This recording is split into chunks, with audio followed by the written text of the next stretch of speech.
He smiled with disdain as he offered the weakest horse in the stable. But when the young man revealed the animal's true origin, the millionaire instantly turned pale. The morning frost bit through Nathan Miller's threadbare gloves as he counted the coins in the old coffee can beneath his bed. $19.87. $3 more than last week. At this rate, he calculated, it would take him approximately 97 more years to afford a horse of his own. One day, he whispered to himself, returning the can to its hiding place. The words had become a ritual, a promise he made to himself each morning before the sun breached the horizon. The trailer's ceiling dripped steadily into a collection of strategically placed buckets, the aftermath of last night's spring storm. Nathan had learned to sleep through the rhythmic pinging, just as he'd learned to sleep through foster parents arguing, social workers sighing over his case file, and schoolmates whispering about the kid with the same 3 shirts. He pulled on his least damaged pair of jeans and a faded flannel shirt that had belonged to foster father number 12, or maybe 13. They blurred together after a while. The small mirror above his sink reflected eyes the color of a Kentucky sky in winter. Pale blue, distant, tired beyond their 19 years. Outside, the air carried the damp chill of early April. Nathan unlocked his bicycle from the rusty railing of his trailer steps, the only possession he truly cared about besides the coffee can. The ancient Schwinn had cost him 2 months of saved lunch money at 16, but it was freedom, 12 miles of it, each way, every day. He pedaled hard through the pre-dawn darkness, breath-forming clouds that trailed behind him. The route from the trailer park on the south side of Lexington to Bluegrass Fields was one of stark contrasts. Dilapidated houses and convenience stores with bars on the windows gradually gave way to manicured estates with private driveways longer than the street Nathan lived on. By the time he reached the ornate iron gates of Bluegrass Fields, the first pink fingers of dawn were stretching across the sky. The prestigious horse farm spread across 300 acres of Kentucky's finest pasture land, a playground for millionaires and their equine investments. Nathan slipped through the service entrance, chaining his bike to a fence post where the expensive cars of trainers and owners wouldn't have to look at it. "You're early again, Miller," called the night watchman, an elderly man named Frank who was the only person at Bluegrass who treated Nathan like a human being rather than an inconvenience. "Morning, Mr. Frank." Nathan nodded, already reaching for his work coveralls hanging on a hook in the maintenance shed. "They're bringing in some hotshot horse today. Whole place is buzzing about it." Frank shook his head. "Better clean out the premium stables first." Nathan nodded again, grateful for the tip. He'd learned early that speaking only when necessary kept him out of trouble. Words were traps. They could be twisted, misinterpreted, held against you. Silence was safer. He spent the morning mucking stalls, hauling fresh hay, and polishing brass fixtures that gleamed more brightly than anything in his own home. The rich smell of horse and hay mixed with leather and polish was the one luxury Nathan allowed himself to enjoy. Sometimes, between tasks, he would stop just to breathe it in, to exist momentarily in this world that would never be his. Around 10 o'clock, the usual quiet efficiency of the stable was disrupted by the sound of multiple vehicles crunching up the gravel driveway. Nathan stepped back into the shadows of an empty stall, watching as 3 black SUVs and an enormous custom trailer with Thornton Oil emblazoned on its side rolled to a stop in the central courtyard. Staff members seemed to materialize from nowhere, straightening uniforms and plastering on their most professional smiles. The barn manager, Mr. Mitchell, a stern man with 4 decades of experience and no patience for what he called stable rats like Nathan, was front and center, hand extended as the door to the lead SUV opened. A man in his 60s emerged, tall and imposing despite a slight paunch straining against his tailored suit. His artificially tanned skin contrasted sharply with his white teeth and silver hair. The cowboy hat on his head looked like it cost more than Nathan's trailer. "Richard Thornton," Nathan heard someone whisper nearby. "Texas oil baron, worth billions." While everyone's attention was fixed on Thornton, Nathan's eyes were drawn to the massive trailer. Something was happening there. Raised voices, the sound of metal striking metal, and beneath it all, a sound that made the hair on Nathan's neck stand up. The terrified whinnying of a horse in distress. Two handlers in matching Thornton oil jackets were struggling with chains and ropes at the trailer's ramp. A third man emerged with a bloody scratch across his cheek. "Got loose in transit," the injured man was explaining to Mr. Mitchell. "Damn near kicked through the trailer wall somewhere around Nashville." The double doors at the back of the trailer finally opened fully, and the handlers jumped back as something massive and black exploded outward. Nathan held his breath. The horse was magnificent. Over 17 hands of pure power, with a coat so black it seemed to absorb light rather than reflect it. But it was the animal's eyes that caught Nathan's attention. Wild, rolling white orbs filled not with anger, but with terror. "Midnight Thunder," announced Thornton with unmistakable Texas drawl, gesturing toward the horse as if presenting a new oil well. "Paid $500,000 for him at the Louisville auction. Impeccable bloodline. Triple Crown potential." The stallion reared suddenly, powerful forelegs slashing the air. The handlers yanked brutally on the lead ropes, forcing the horse's head down. "But as you can see," Thornton continued with a frown, "I seem to have bought myself a problem." Mr. Mitchell approached cautiously, keeping well outside striking range. "Magnificent animal," he said diplomatically, but clearly distressed. "Has he always been this reactive?" "Seller said he was spirited but manageable," Thornton shrugged. "Damn liar. We've had him 3 weeks and he's injured 2 handlers already." One of the handlers displayed a fresh bruise on his forearm. "He's unpredictable. Calm 1 minute, trying to kill you the next. Never seen anything like it." Nathan studied the horse's body language from his hidden vantage point. The twitching muscles, the foam-flecked neck, the way Midnight planted his feet. This wasn't aggression. This was pure fear. Mr. Mitchell seemed to reach the same conclusion. "Something's happened to this horse, Mr. Thornton. Trauma, perhaps severe. It might be better to consider." "Consider what?" Thornton interrupted sharply. "Writing off $500,000? This animal will race or become dog food. Simple as that." It took 3 men nearly 30 minutes to maneuver Midnight Thunder into the isolation stall at the far end of the stable. Even then, the horse immediately began kicking at the walls, his powerful hooves splintering the premium oak boards. "Keep everyone away from him," Mr. Mitchell instructed the staff. "We'll let him settle overnight and reassess in the morning."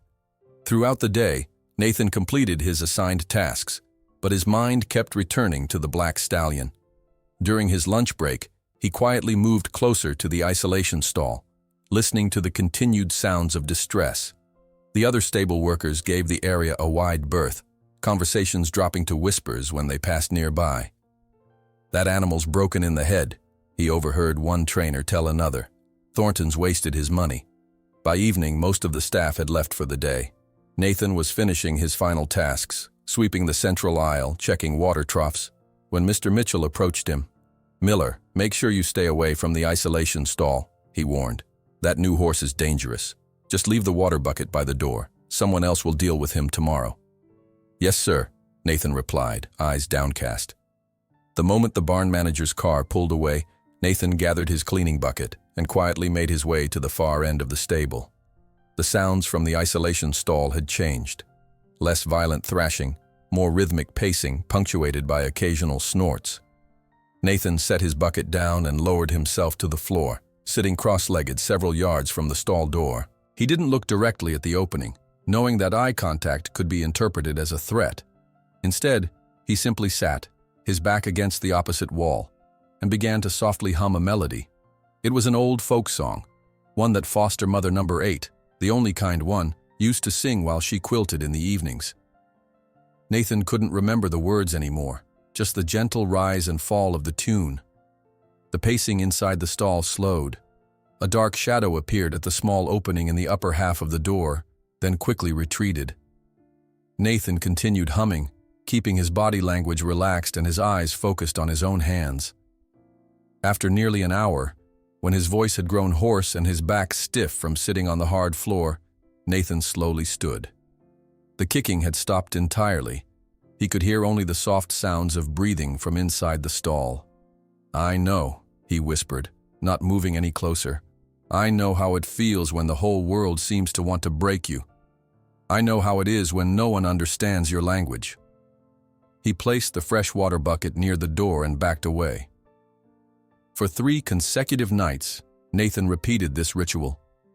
On the 4th night, when he arrived with his cleaning tools, he found several trainers and handlers gathered near the isolation stall, watching with undisguised curiosity. "Go ahead, Miller," Mr. Mitchell said with a note of challenge in his voice. "Let's see if your luck holds." Nathan felt his cheeks burn as all eyes turned to him. He took a deep breath, picked up his tools, and approached the stall door. When he slid the bolt open, everyone took several steps back, clearly expecting another violent episode. Midnight Thunder stood at the far corner, his powerful body tense but not poised to attack. His ears flicked forward, focusing on Nathan. "That's impossible," murmured the head trainer, watching through the door. "That horse is completely broken." Nathan entered with his eyes lowered, moving slowly and deliberately. He began cleaning the stall, always keeping his back to the horse, never making direct eye contact, respecting the animal's space. The watching staff held their collective breath. When Nathan finished and turned to leave, Midnight Thunder did something that left the onlookers speechless. The stallion took 2 hesitant steps forward, stretching his neck until his muzzle almost touched the young man's shoulder. In that moment, in the silence of the stable illuminated only by the yellowed light of a single bulb, something invisible yet profoundly real passed between the boy nobody wanted and the horse everybody feared. The stillness of that moment lingered in the air, fragile as morning mist. Neither Nathan nor Midnight moved, both seemingly afraid that the slightest shift might break whatever tenuous connection had formed between them. The watching staff remained frozen as well, their expressions a mixture of disbelief and reluctant admiration. It was Mr. Mitchell who finally broke the silence, clearing his throat. "All right, show's over. Everyone back to work." As the small crowd dispersed, he gave Nathan a long, appraising look. "Interesting technique, Miller. Let's see if it holds." The next morning, Nathan arrived at Bluegrass Fields, while stars still punctuated the dark sky. He'd barely slept, his mind replaying the moment midnight had reached for him. Dew dampened his worn boots as he made his way across the immaculate grounds, his breath creating small clouds in the chilly April air. He wasn't scheduled to clean Midnight's stall until late afternoon, but something pulled him toward the isolation barn before anyone else arrived. In his backpack, alongside his meager lunch, he carried a battered paperback copy of The Old Man and the Sea, a gift from foster mother number 8, the one who had sung to him. The isolation barn was quiet except for the occasional stamping of hooves. Nathan approached Midnight's stall cautiously, setting his backpack down and retrieving the book.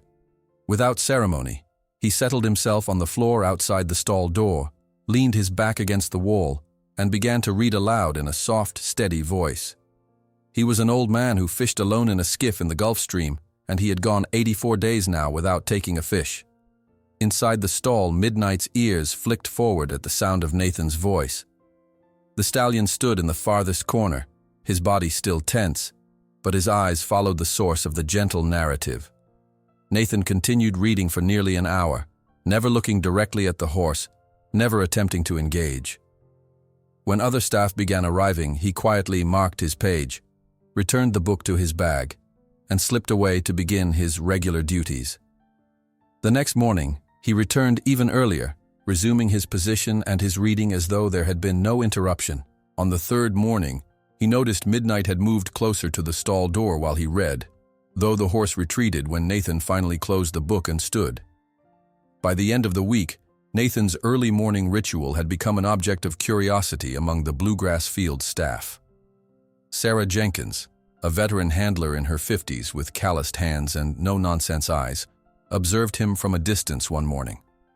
"You've never tried to touch him," she noted later, handing Nathan a steaming cup of coffee during break time, the first such gesture anyone had offered him in his months at the farm. "He doesn't want to be touched," Nathan replied simply, surprised by both the coffee and the conversation. Sarah studied him thoughtfully. "You've noticed something most folks miss. You never look directly at him, do you? It's like you know exactly what to do." Nathan shrugged, uncomfortable with the attention. "Horses see eye contact as a threat. Everyone knows that. Everyone should know that, Sarah corrected. But most people forget it when they're trying to show who's boss. She took a sip from her own mug. Where'd you learn about horses anyway? Nowhere official, Nathan admitted, eyes downcast. Just watching. Before their conversation could continue, a commotion near the main house drew their attention. 3 black SUVs were rolling up the driveway. Thornton's back, Sarah muttered. 2 weeks earlier than expected. This won't be good. Nathan felt a knot form in his stomach. He'd been counting on more time with Midnight before the owner returned. Throughout the morning, Nathan tried to focus on his tasks, but his mind kept returning to the isolation barn. During lunch, he slipped away, bringing sliced apple pieces that he quietly left on the ground inside Midnight's stall before retreating. He never stayed to see if the horse would take them, but each day the pieces were gone when he returned. It was mid-afternoon when the storm he'd been dreading finally broke. Nathan was cleaning tack in the main barn when raised voices caught his attention. Richard Thornton's distinctive Texas drawl echoed off the stable walls as he strode toward the isolation barn, Mr. Mitchell and several handlers trailing in his wake. "What do you mean, progress? It's been 2 weeks. That animal should be ready for real training by now." Nathan set down his cleaning rags and followed at a distance, heart pounding. When he reached the isolation barn, Thornton was already peering into Midnight's stall, his expression darkening. "What the hell is this?" he demanded, gesturing angrily. "Where are the training restraints? The discipline equipment?" Mr. Mitchell looked uncomfortable. "We've been taking a different approach, Mr. Thornton. One of our staff has made some progress using gentler methods." "Gentler methods?" Thornton interrupted incredulously.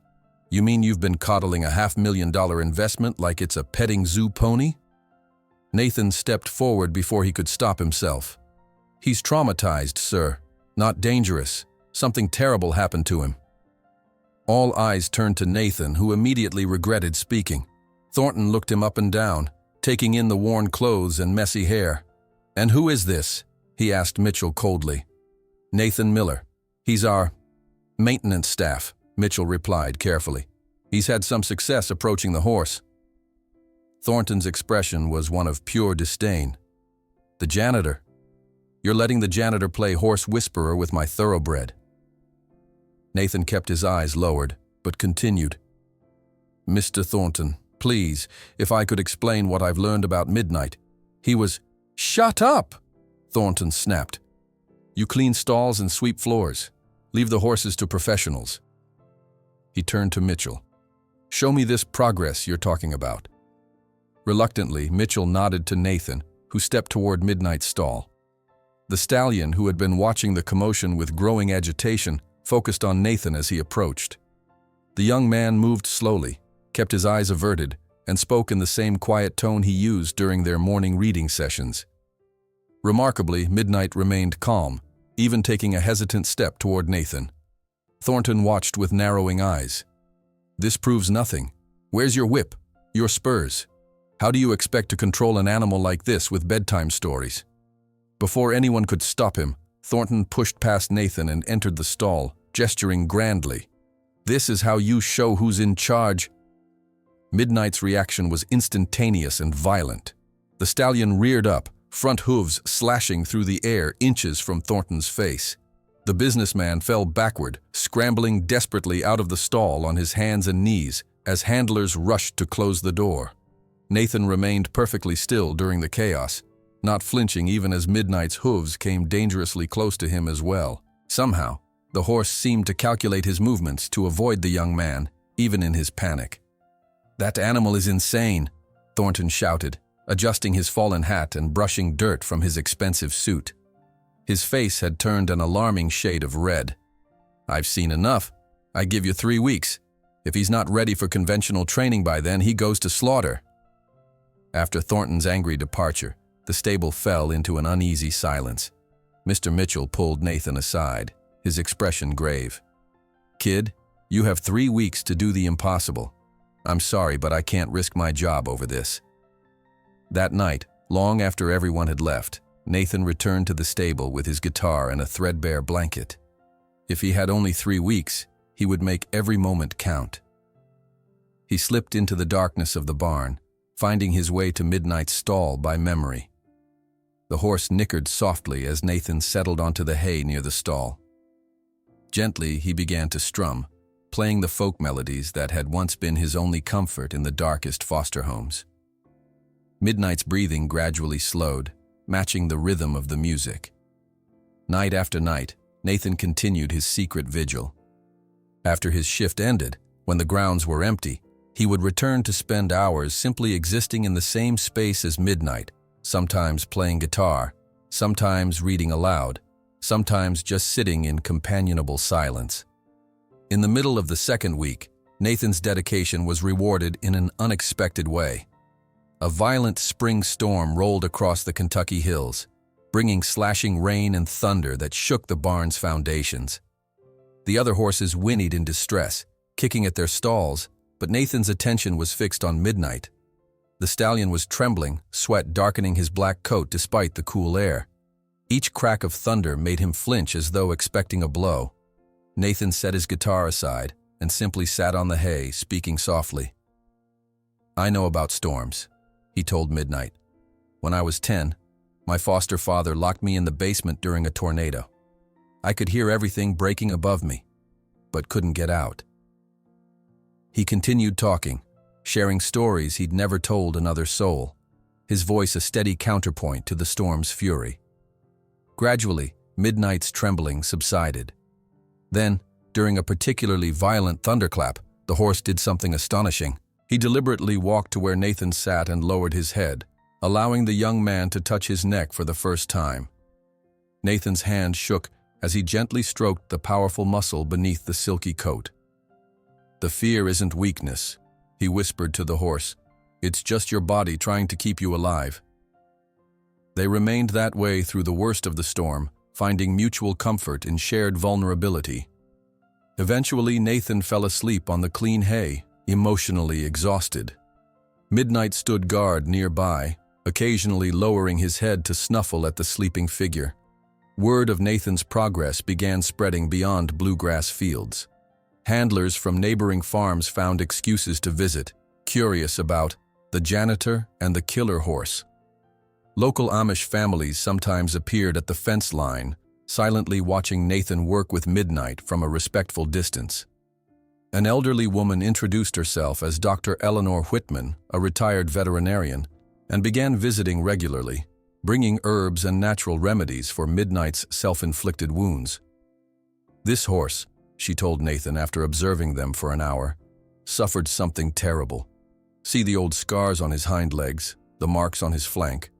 Someone hurt him systematically."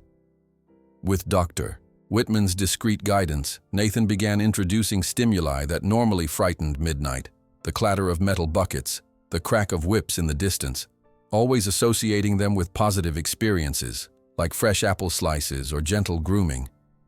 The transformation was slow, but steady. In the third week, when a photographer from the Lexington Herald came to do a story on the horse whisperer of bluegrass, he captured the moment when Midnight Thunder, the horse who had nearly killed 2 men, rested his head on Nathan's shoulder while the young man gently brushed his mane. Mr. Mitchell, initially skeptical, now followed the progress with growing admiration. "In 40 years in this business," he confided to Dr. Whitman, "I've never seen anything like it. It's not technique, it's something deeper." 2 days before Thornton's ultimatum expired, during a violent storm that knocked out power to the stable, Nathan found Midnight agitated, pawing at the stall floor. Instead of trying to calm him directly, the young man simply entered, sat in the corner, and began telling the story of how, at age 10, he was locked in a basement by an alcoholic foster father during a tornado. "Fear isn't weakness," he whispered to the horse, who gradually approached. "Fear is just the body trying to keep us alive." When the staff arrived the next morning, they found a scene none of them would ever forget. Nathan asleep in the clean hay of the stall, and Midnight Thunder lying beside him, his powerful black neck curved protectively over the young man's body. One of the handlers took a picture with his cell phone that, within hours, went viral throughout Kentucky's equestrian community.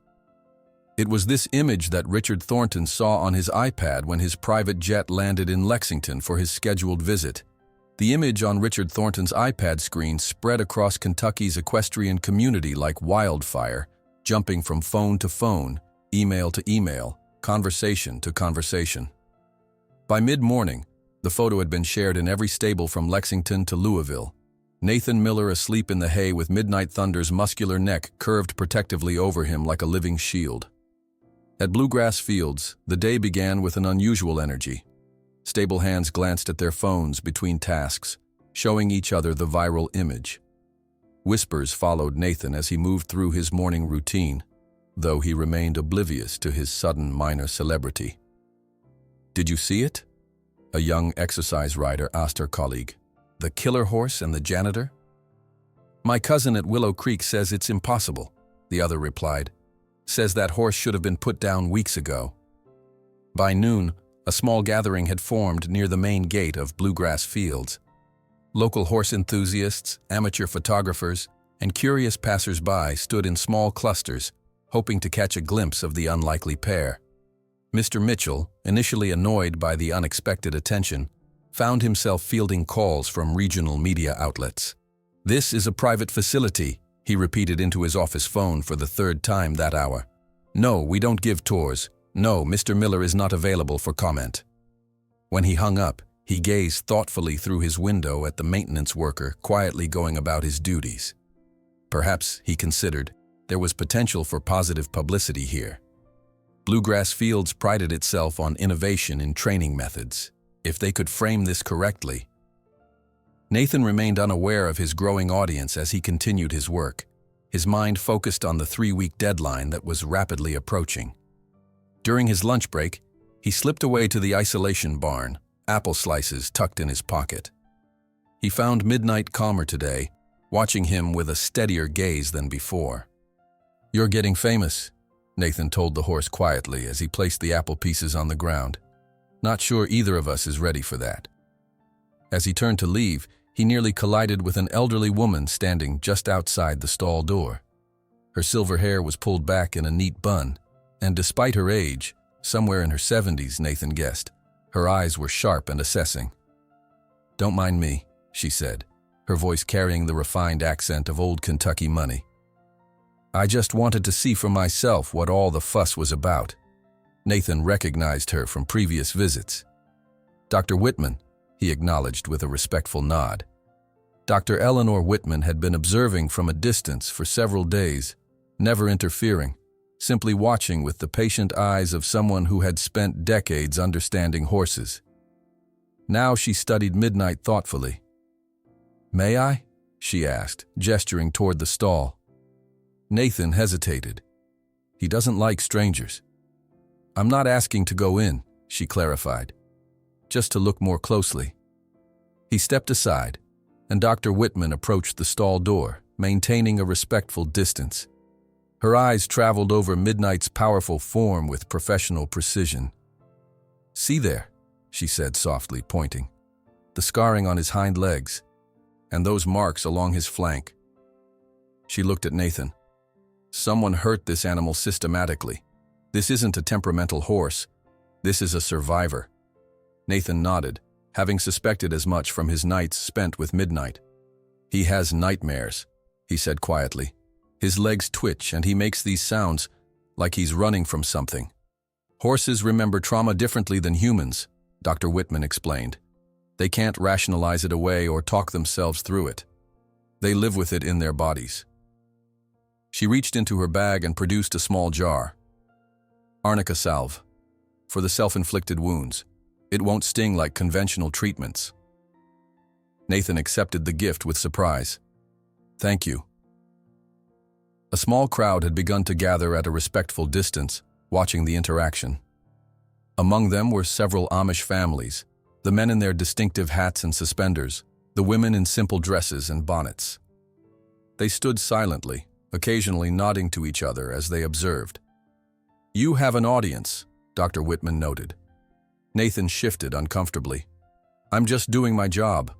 "No," she corrected gently. "You're doing something much rarer. You're listening to an animal that everyone else had written off." By the following afternoon, the attention had intensified. A small group of local reporters had assembled at the main gate, and Mr. Mitchell, seeing opportunity rather than inconvenience, had arranged for a controlled demonstration. Nathan, reluctant but unable to refuse his boss, now found himself in the center of the training ring with Midnight. The black stallion was visibly tense with so many strangers watching, his ears flicking nervously and his powerful muscles bunching under his glossy coat.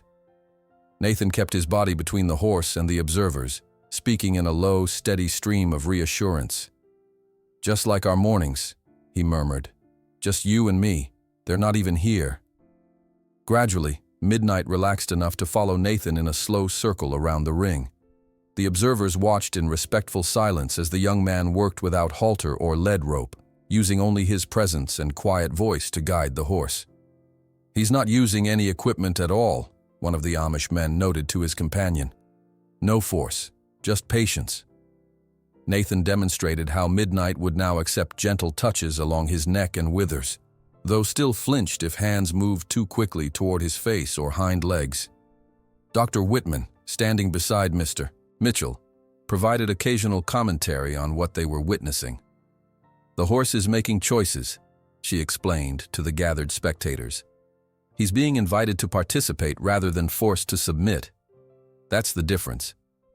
A photographer from the Lexington Herald captured the moment when Midnight, seemingly of his own volition, stepped forward and rested his great head on Nathan's shoulder.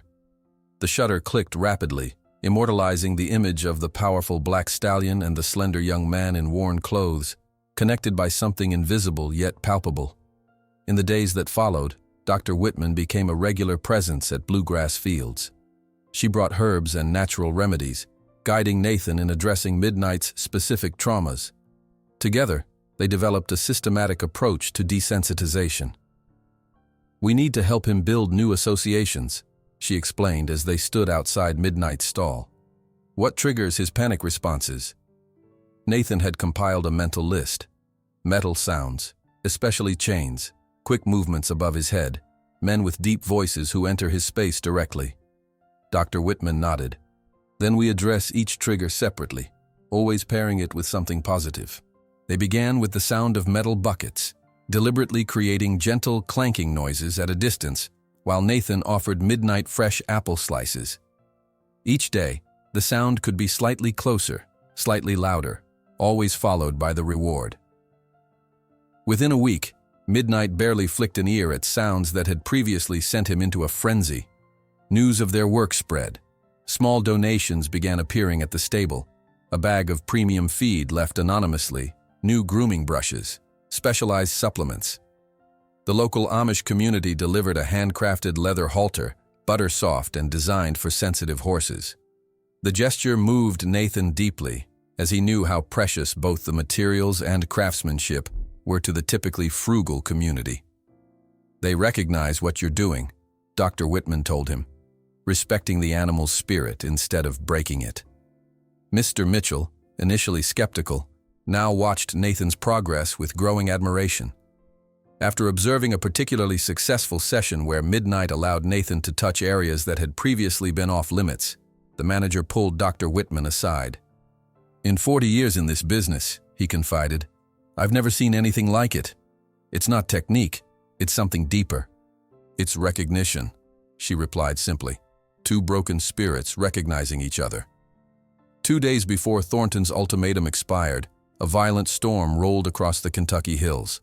Lightning split the sky and thunder rattled the barn's timbers. The power went out, plunging the stables into darkness broken only by emergency lights.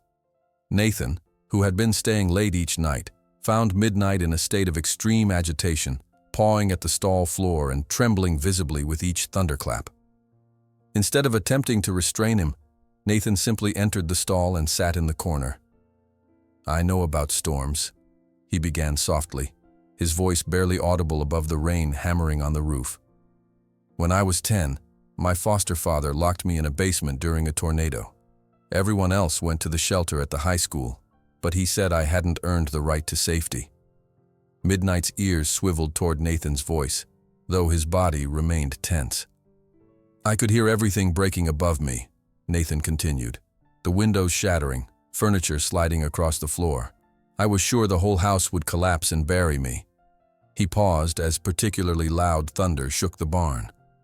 But you know what I learned that night? Fear isn't weakness. Fear is just the body trying to keep us alive.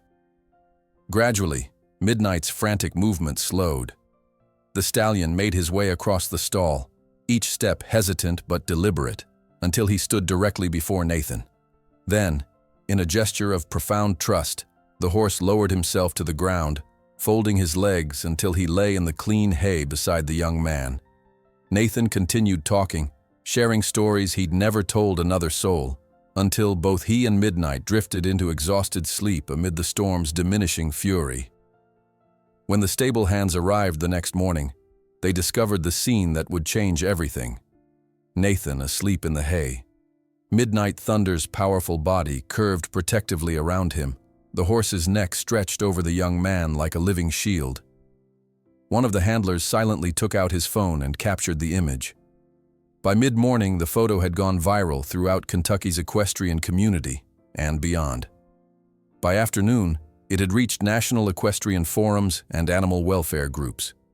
By evening, it had appeared on Richard Thornton's iPad as he boarded his private jet for an unscheduled visit to Bluegrass Fields. The limousine arrived at dawn, its black exterior gleaming in the early morning light. Thornton emerged from the vehicle with his face flushed crimson, waving his iPad like a weapon. "What the hell is this circus?" he demanded, pushing past the small crowd of supporters and curious onlookers who had gathered at the news of his arrival. "Where's Mitchell?" The manager hurried forward, attempting to explain the extraordinary progress Midnight had made under Nathan's care, but Thornton cut him off with a dismissive wave. "I brought my personal trainer from Texas," he announced, gesturing toward a thin, austere man who exited the car carrying whips and spurs. "Jackson will show you how a real horse is tamed." The tension was palpable as everyone followed to Midnight's stall. The black stallion, who now accepted Nathan's presence easily, immediately sensed the hostile energy and began to grow agitated. "Mr. Thornton," Nathan interjected, speaking directly to the owner for the first time. "Please, let me explain what I've discovered about Midnight. He was—" "Shut up." Thornton cut him off. "You're the janitor. Clean the stalls and leave the horses to professionals." The Texan trainer entered the stall armed with his whip. What followed was quick and violent. Midnight, in panic, threw himself against the walls, breaking 2 boards and nearly crushing the trainer, who staggered out. "See? Waste of money," declared Thornton. "Mitchell, prepare the paperwork. I'm sending him to slaughter on Monday." The gathered community protested. Dr. Whitman stepped forward, confronting Thornton. "You don't realize what you have here. This horse is healing. He's formed a bond that specialists spend decades trying to achieve." "A bond?" Thornton scoffed. "Horses are investments, not pets." "Viu?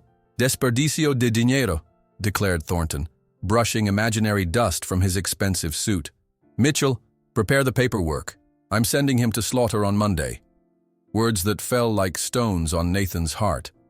But that also awakened something unexpected in the silent community witnessing the scene. Collective indignation. A collective murmur rose from the gathered crowd as Thornton's cruel words hung in the air. Nathan felt as though the ground had disappeared beneath him.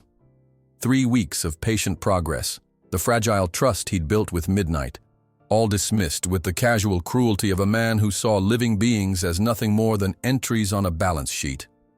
Dr. Whitman's hand found Nathan's shoulder, her grip surprisingly strong for a woman her age. "This isn't over," she whispered. "Go to Midnight. Keep him calm. I'll handle this." Nathan nodded numbly and slipped away from the confrontation, making his way to the stall where Midnight paced anxiously, still agitated from the violent encounter with Thornton's trainer. The horse's eyes rolled wildly, showing too much white, a sign of extreme distress that Nathan had worked so hard to eliminate over the past weeks. "Hey, big guy," he murmured, keeping his voice steady despite the storm raging inside him. "I'm still here. I'm not going anywhere." Behind him, he could hear Dr. Whitman's clear, authoritative voice rising above the commotion. "Mr. Thornton, before you make any hasty decisions, You should know that there are serious questions about this horse's provenance and the documentation from the Louisville auction. Nathan focused on Midnight, moving slowly into the stall and positioning himself where the horse could see him without feeling cornered.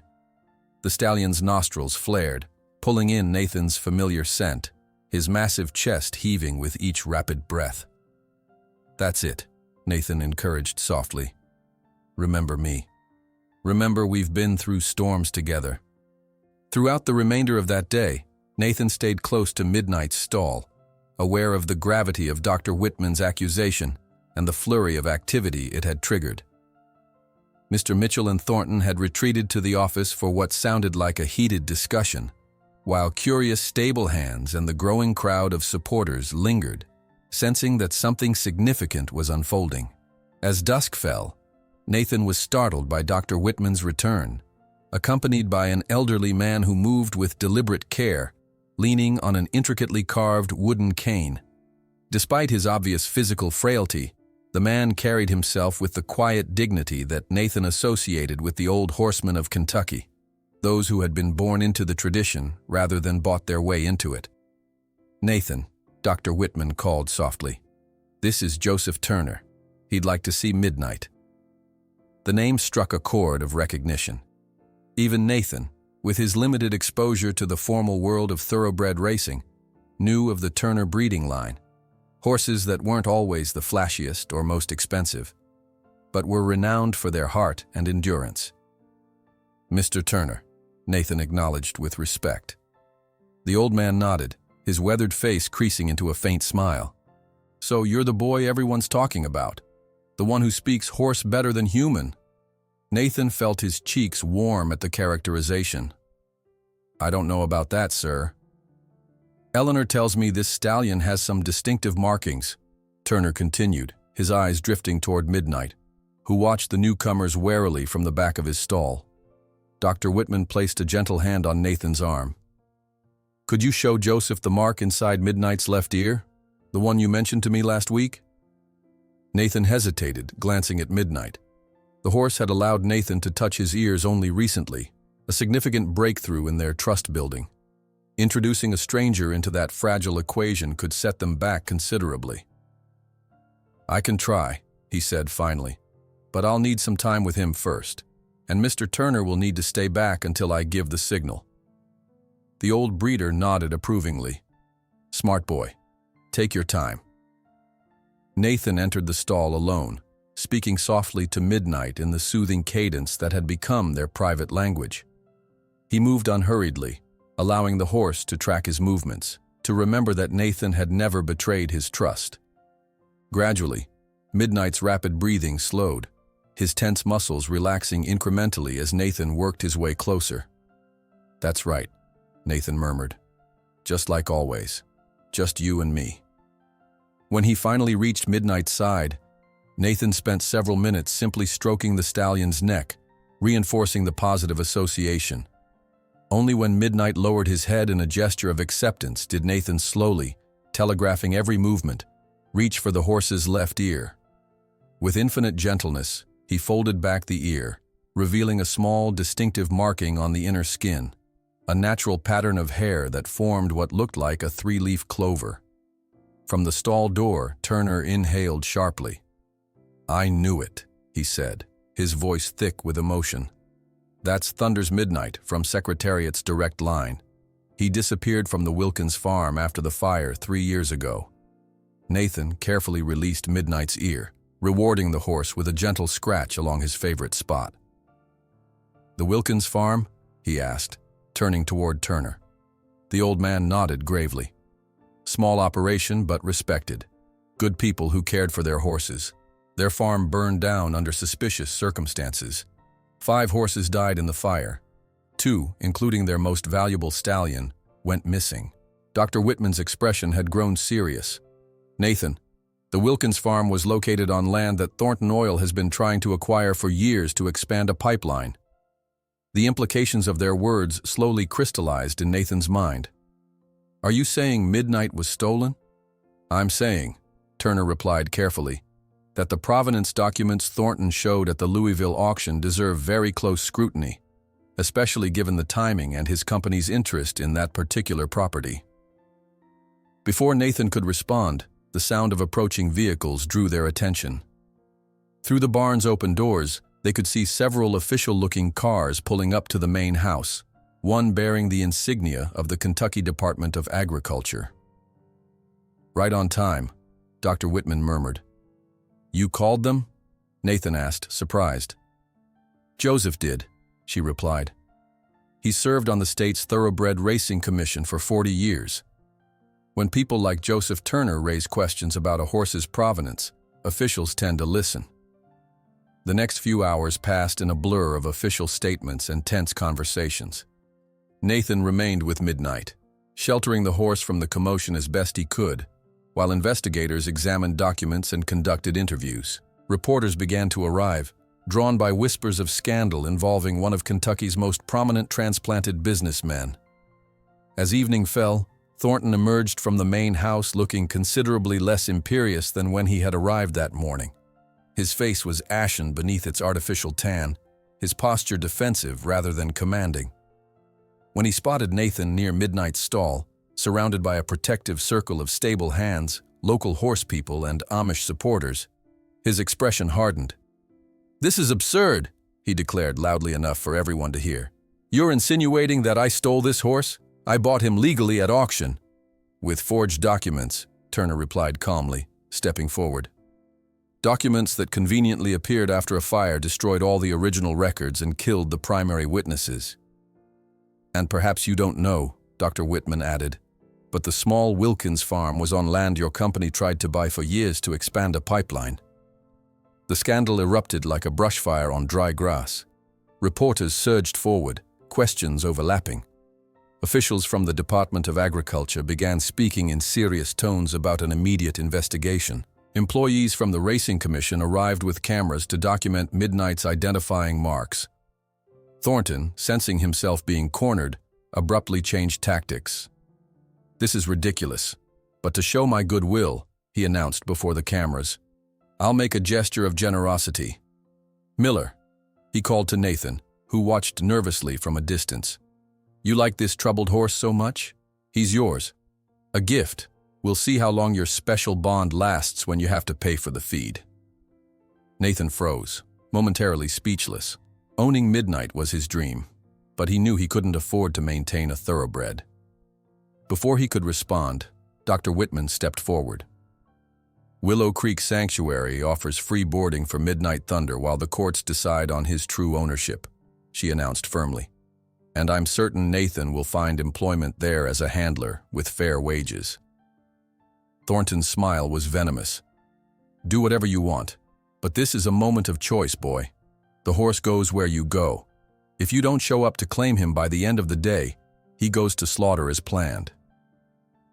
That afternoon, an impromptu caravan formed around bluegrass fields. Local farmers in pickup trucks, Amish families in buggies, handlers from other stables, all came to support Nathan. When the young man, carrying all his possessions in a single worn backpack, arrived to claim Midnight, he found a supportive crowd waiting. The loading of Midnight into a borrowed horse trailer became something of a ceremony. Nathan worked patiently with the stallion, who still distrusted confined spaces, speaking softly and consistently until the horse willingly followed him up the ramp. The gathered crowd watched in respectful silence, many filming the moment on their phones. Before departing, Nathan turned to address the small gathering, his voice thick with emotion. "I'm not used to talking much," he said to the supportive crowd, "but I want you to know that throughout my life, I've always been told I wasn't enough. Today, for the first time, I feel like maybe I am."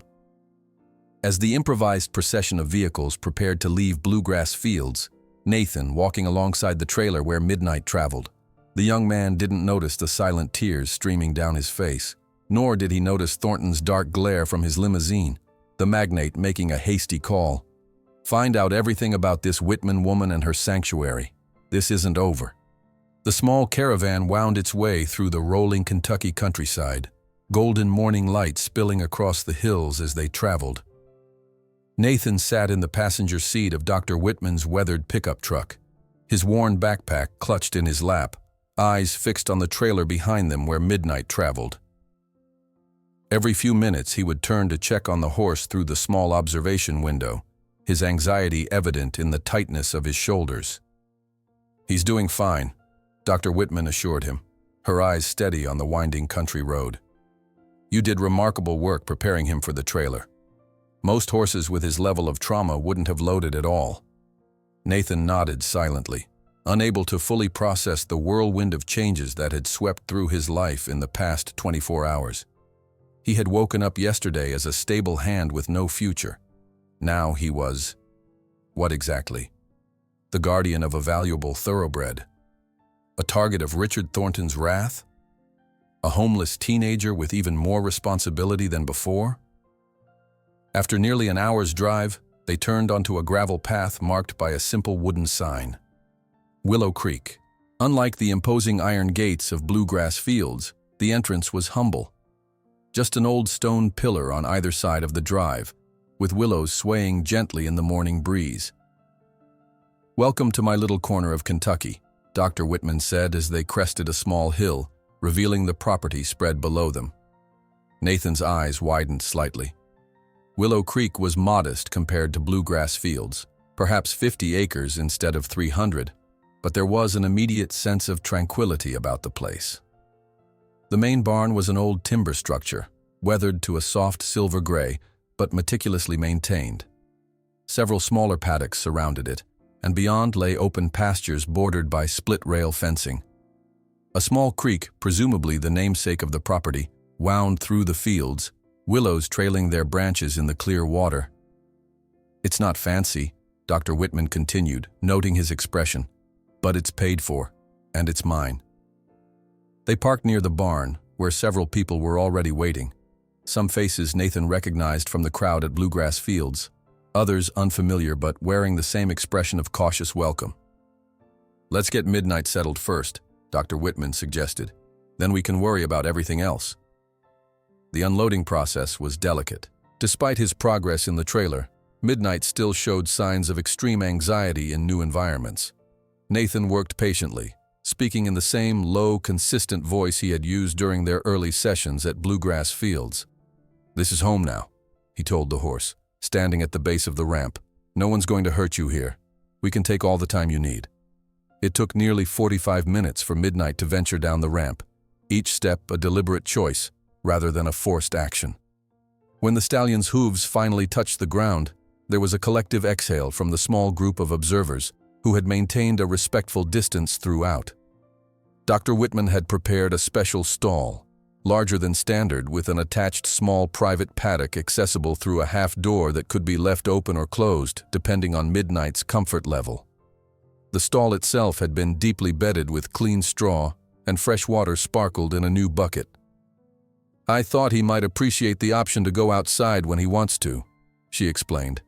"Many traumatized horses feel trapped in traditional stalls."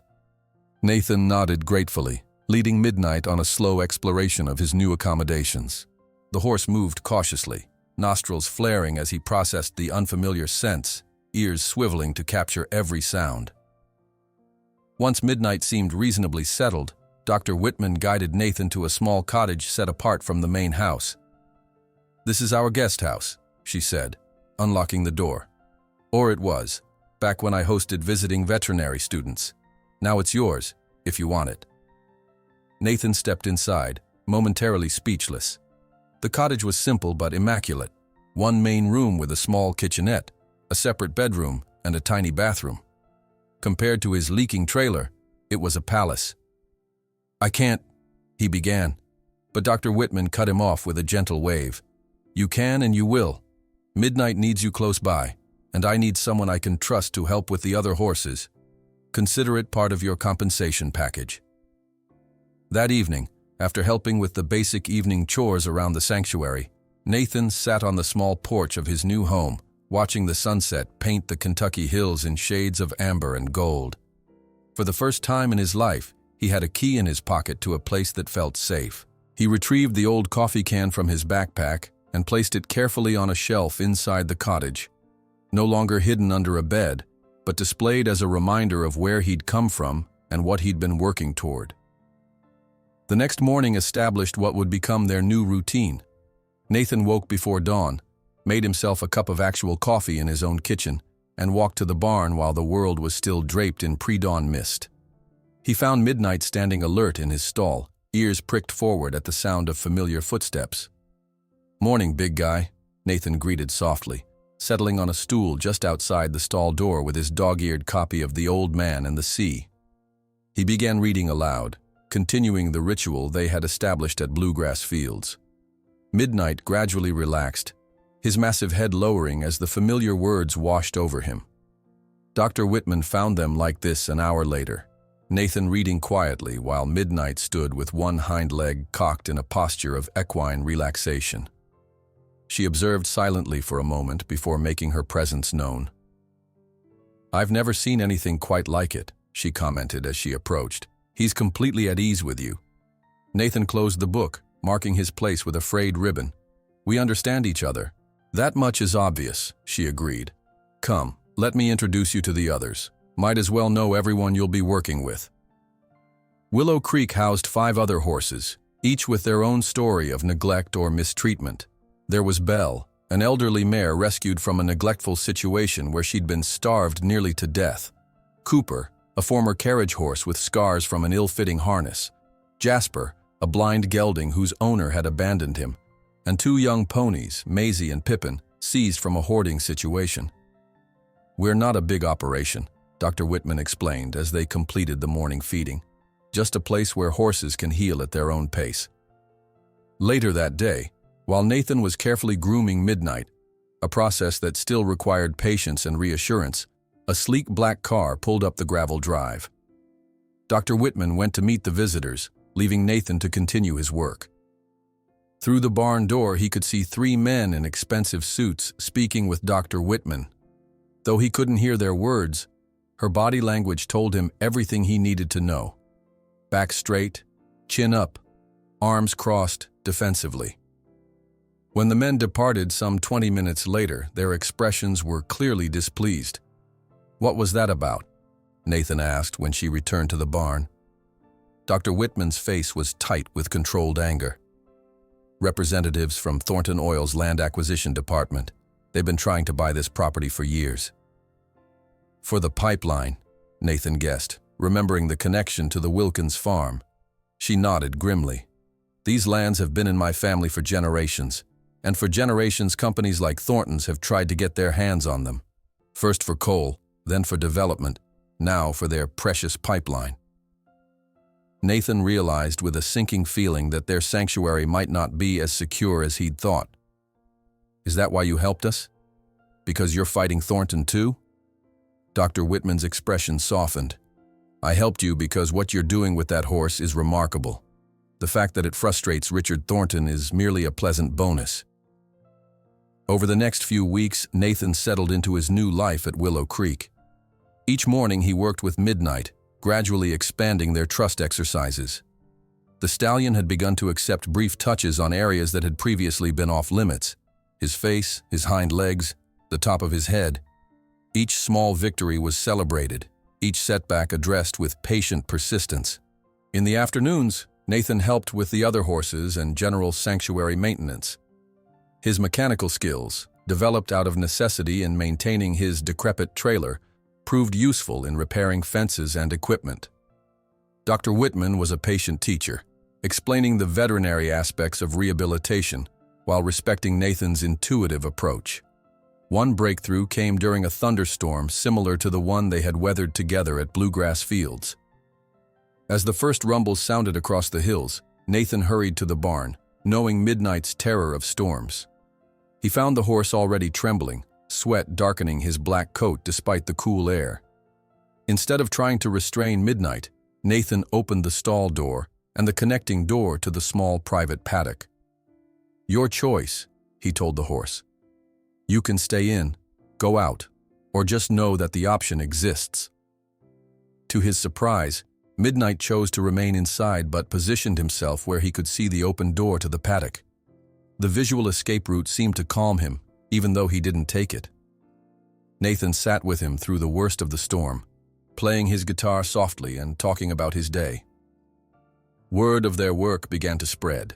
A professor of equine behavior from the University of Kentucky requested permission to observe Nathan's methods with Midnight. Veterinary students sometimes appeared at the sanctuary gates, notebooks in hand, eager to learn about trauma recovery in horses. Nathan found these visits uncomfortable at first, unaccustomed to being viewed as any kind of authority. During one such observation session, he confessed his discomfort to Dr. Whitman. "I don't have any training," he admitted quietly as they watched the students depart. "I'm just doing what feels right." "That's precisely why they're interested," she replied. "Formal training often creates barriers to genuine connection. You approach these animals without those preconceptions." One evening, as Nathan sat on his cottage porch watching Midnight graze in the nearby paddock, a new development, as the horse had only recently become comfortable enough to eat outdoors, Dr. Whitman joined him, carrying a folder of papers. "Nathan," she said, settling into the second chair, "I've been thinking about the future of Willow Creek." He tensed slightly, wondering if she regretted her invitation. "I'm not getting any younger," she continued, "and this place needs a purpose beyond just existing. What you've achieved with Midnight in such a short time, it's made me wonder if we couldn't do more of that. Create a real rehabilitation center for traumatized horses." Nathan blinked, surprised by the direction of her thoughts. "You mean take in more horses like Midnight?" "Exactly. Horses that traditional training methods have failed. And perhaps," she hesitated, "perhaps expand to include programs for young people who've been through their own traumas. There are remarkable parallels between your approach to Midnight and what the latest research suggests for human trauma recovery." The magnitude of what she was suggesting took Nathan's breath away. "Dr. Whitman, I'm just a remarkable young man with an extraordinary gift," she interrupted firmly. "And please, after all this time, call me Eleanor." Before Nathan could respond, the sound of tires on gravel announced another visitor. Through the gathering dusk, they could see an official-looking envelope being delivered to Dr. Whitman. "Nathan," she said, holding the document with a slight tremor in her hand, "we've just received a notification for the preliminary hearing regarding Midnight's legal ownership. As the lights came on across Willow Creek and night settled over the Kentucky hills, Nathan found himself facing a future with more possibility and more uncertainty than he had ever imagined." Nathan stared at the official envelope in Dr. Whitman's trembling hand, the reality of their precarious situation washing over him. All the progress with Midnight, the sanctuary they were building at Willow Creek, the tentative future they'd begun to imagine, everything hinged on legal proceedings that seemed impossibly beyond his control. "When is the hearing?" he asked, his voice barely audible above the evening chorus of crickets. 3 weeks from today," Dr. Whitman replied, carefully refolding the notice. "That gives us some time to prepare, at least." The following morning brought an unexpected visitor to Willow Creek. Nathan was in Midnight's paddock, quietly observing as the stallion cautiously explored the outer boundaries of his space, a new behavior indicating growing confidence, when a van with the PBS logo pulled up the gravel drive. "Did you know they were coming?" Nathan asked Dr. Whitman as she walked briskly toward the vehicle. "I may have made a few calls," she admitted with a slight smile. "After our conversation last night about the future of Willow Creek, I thought it might be time to share our story more broadly." The van doors opened to reveal camera equipment, lights, microphones, and a small production team led by a woman with prematurely silver hair pulled back in a practical ponytail. She introduced herself as Catherine Winters, producer for a PBS documentary series called Unspoken Bonds that explored remarkable human-animal connections. Dr. Whitman's call was perfectly timed, Catherine explained as her team began unloading equipment. "We've been looking for a compelling story to anchor our season finale, and what you're doing with Midnight Thunder fits our vision exactly." Nathan immediately retreated to the barn, his heart racing. The thought of cameras, interviews, being the center of attention, it triggered the same protective instincts that had helped him survive 17 foster homes. Stay invisible, speak only when spoken to, never draw attention. He found refuge in Midnight's stall, where the horse seemed to sense his anxiety, approaching with unusual solicitude and lowering his great head to Nathan's shoulder. "At least you understand," Nathan murmured, drawing comfort from the warm weight against him. Dr. Whitman found him there a half-hour later. "They'd like to start with some background interviews," she said gently. "I know this is difficult for you, Nathan." "I can't," he replied, shaking his head. "I don't know how to talk about any of this." Dr. Whitman settled on a hay bale just outside the stall. "Nathan, do you remember the first night at Bluegrass Fields when you spoke to Midnight? You told him you knew how it felt when no one understands your language." Nathan nodded, still absently stroking the horse's sleek neck. "Your language, this gift you have, it could help change how people treat horses like Midnight all over the country." She leaned forward, her eyes kind but determined. "Don't speak for the cameras. Speak for the people who, like you, feel they don't belong anywhere. Speak for those who love horses but have never had a voice." The first attempts at interviewing Nathan were, as expected, disastrous. He stumbled over words, kept his eyes downcast, answered complex questions with single syllables. The camera's unblinking eye seemed to drain him of whatever modest confidence he had developed at Willow Creek. After the third failed attempt, Catherine suggested they try a different approach. "Let's not do a formal interview at all," she proposed. "Instead, we'll just film you working with Midnight naturally. Pretend we're not even here." This proved marginally more successful. While Nathan remained stiff and self-conscious, Midnight provided enough genuine reaction to make the footage compelling. The stallion's responses to Nathan's quiet methods, the subtle ear flicks, the gradual relaxation of his powerful muscles, the willing approach when called, told a story that transcended Nathan's discomfort with the camera. By the third day of filming, something unexpected began to happen. When Nathan spoke about Midnight, explaining the signs of past trauma visible in the horse's behavior, demonstrating how he interpreted subtle body language, showing the techniques he'd developed through patient observation, his natural reticence gave way to quiet confidence. The passion he felt overrode his fear of exposure. "Notice how he flinches when I raise my hand above shoulder height," Nathan explained to Catherine while the cameras rolled. "Someone hit him repeatedly from above, probably with a crop or whip, so I always keep my movements slow and low when I'm near his head." The crew captured intimate moments that happened organically. Nathan sitting in the paddock playing guitar while Midnight grazed nearby, occasionally pausing to listen. The precise way Nathan approached the horse's blind spots to avoid startling him. The gradual process of desensitizing Midnight to trigger sounds by pairing them with positive experiences. "What we're witnessing is extraordinary," Catherine told Dr. Whitman during a filming break. "Most animal rehabilitation documentaries show dramatic transformations through conventional training. What Nathan is doing is almost invisible to the untrained eye, but the results are profound." The cameras also documented the daily reality of running a struggling sanctuary. Dr. Whitman openly discussed the financial challenges, showing the production team her carefully maintained ledgers with their precariously thin margins. Nathan's modest accommodations in the guest cottage, the carefully rationed feed, the equipment repaired rather than replaced, all spoke to the sacrifice required to maintain their mission. "We operate month to month," Dr. Whitman admitted on camera. "But every time I consider whether it's sustainable, I look at what's happening with Midnight and Nathan, and I know we have to find a way to continue." As the filming progressed, Nathan gradually found his voice. The breakthrough came unexpectedly during an unplanned moment captured by the cinematographer. Nathan was sitting in the pasture, playing his guitar, when Midnight, who had been grazing at a distance, deliberately walked over and lowered himself to the ground beside the young man, stretching out in the sun in a display of complete relaxation. The behavior was unprecedented.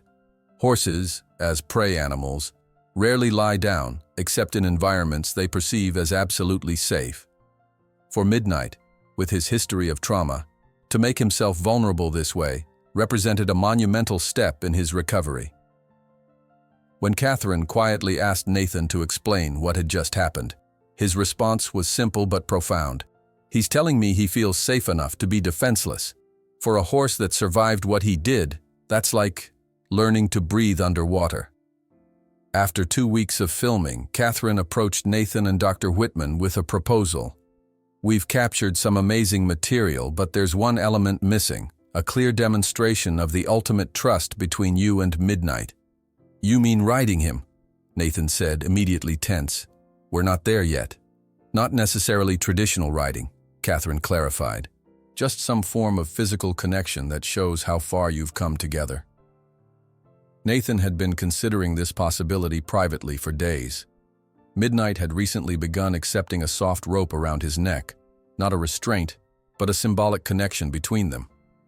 The horse had also allowed Nathan to lean against his side, gradually increasing physical contact. "I'd need a few days to prepare him," Nathan said thoughtfully, "and it would need to be completely on his terms." The preparation was methodical and patient. Each morning, Nathan spent time in the paddock with Midnight, gradually introducing the concept of pressure against the horse's sides, of weight across his back. He used a soft blanket first, then gently leaned his own body across the horse while Midnight remained standing, always with an escape route available. "We're asking, not telling," Nathan explained to the film crew, who documented the process from a respectful distance. "Every step needs to be his choice." 3 days before the PBS team was scheduled to depart, Nathan decided they were ready to attempt what Catherine had requested. Early morning mist still clung to the pasture as the film crew set up their equipment at the paddock fence. Dr. Whitman stood nearby, her expression a mixture of anxiety and hope. Nathan entered the paddock alone, carrying nothing, no rope, no halter, no saddle. Midnight greeted him with a soft, nickering sound that had become their private hello. For several minutes, Nathan simply stood with the horse, occasionally running a hand along his neck or withers, reinforcing their connection. Then, with movements so fluid they seemed choreographed, Nathan positioned himself alongside Midnight and gently vaulted onto the horse's bare back. The stallion stiffened momentarily, but did not bolt or buck. Nathan remained perfectly still, his body relaxed, hands resting lightly on Midnight's neck. "Good boy," he murmured. "It's just me, just us." For a breathless moment, horse and rider remained frozen in place.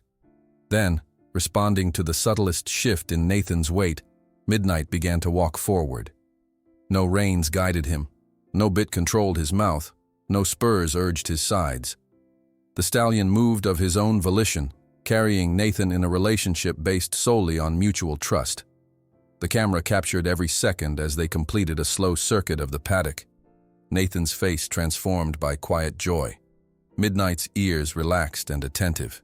When they returned to their starting point, Nathan slid gently to the ground and wrapped his arms around the horse's neck in a gesture of profound gratitude. The footage was extraordinary, and Catherine knew it. Within days, preliminary clips began appearing online as teasers for the upcoming documentary. The response was immediate and overwhelming. Emails and calls flooded into the PBS production office and to Willow Creek itself. Many came from potential donors, moved by the sanctuary's financial struggles and impressed by its rehabilitative approach. Others were from horse owners seeking advice about their own traumatized animals. Most touching were messages from young people who saw themselves in either Nathan or Midnight.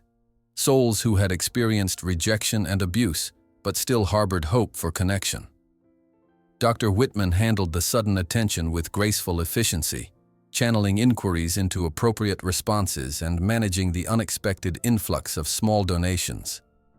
Nathan, however, retreated further into his work with the horses, uncomfortable with his emerging public persona.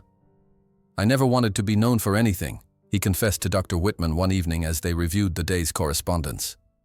"I just wanted to help Midnight. Sometimes our purposes find us rather than the other way around," she replied gently. "You've become a voice for those who've been silenced, both human and equine."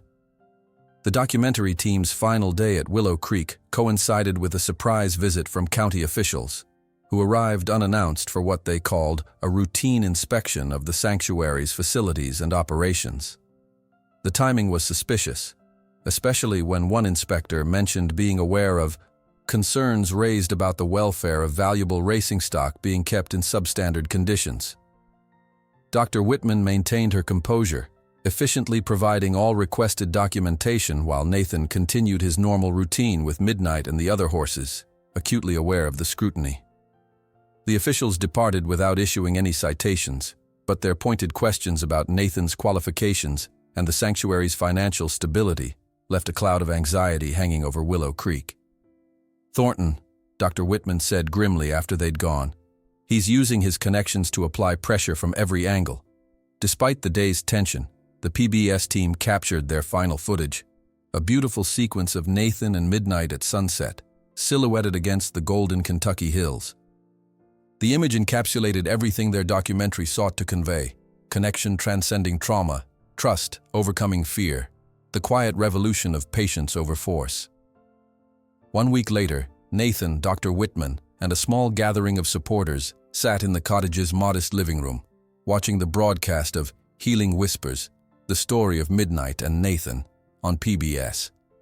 The documentary sensitively portrayed their journey together, from the viral photo at Bluegrass Fields to the present day at Willow Creek, emphasizing the broader implications for both equine rehabilitation and human trauma recovery.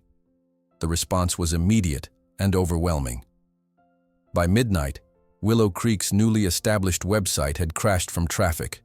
By morning, media requests were pouring in, including an invitation for Nathan to give a live telephone interview to National Public Radio. Despite his lingering discomfort with public attention, Nathan agreed to the radio interview, recognizing its potential to advance their cause. With Dr. Whitman beside him for moral support, he spoke with quiet conviction about gentle training methods and the importance of respecting an animal's past trauma rather than trying to erase or dominate it. "Every horse speaks a language," he explained to the radio host. "Most trainers try to teach horses their language. I just try to learn the horses."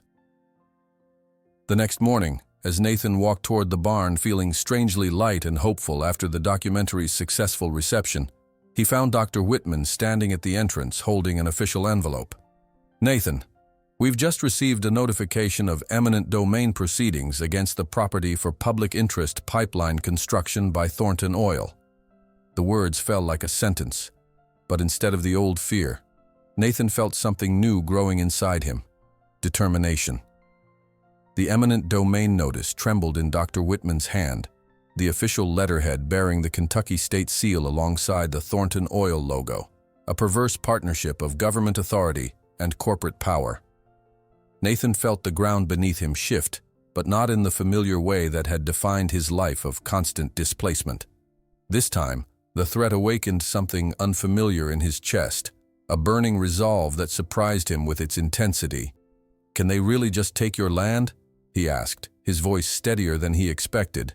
Dr. Whitman's face hardened as she folded the notice precisely along its creases. "They can try. Eminent domain requires proving public necessity, but Thornton's influence runs deep in the state legislature. This is his response to our documentary, a show of force." The sanctuary buzzed with tension over the following days as they prepared simultaneously for two existential threats: the eminent domain proceedings that could strip away their physical home and the upcoming hearing that would determine Midnight's legal ownership.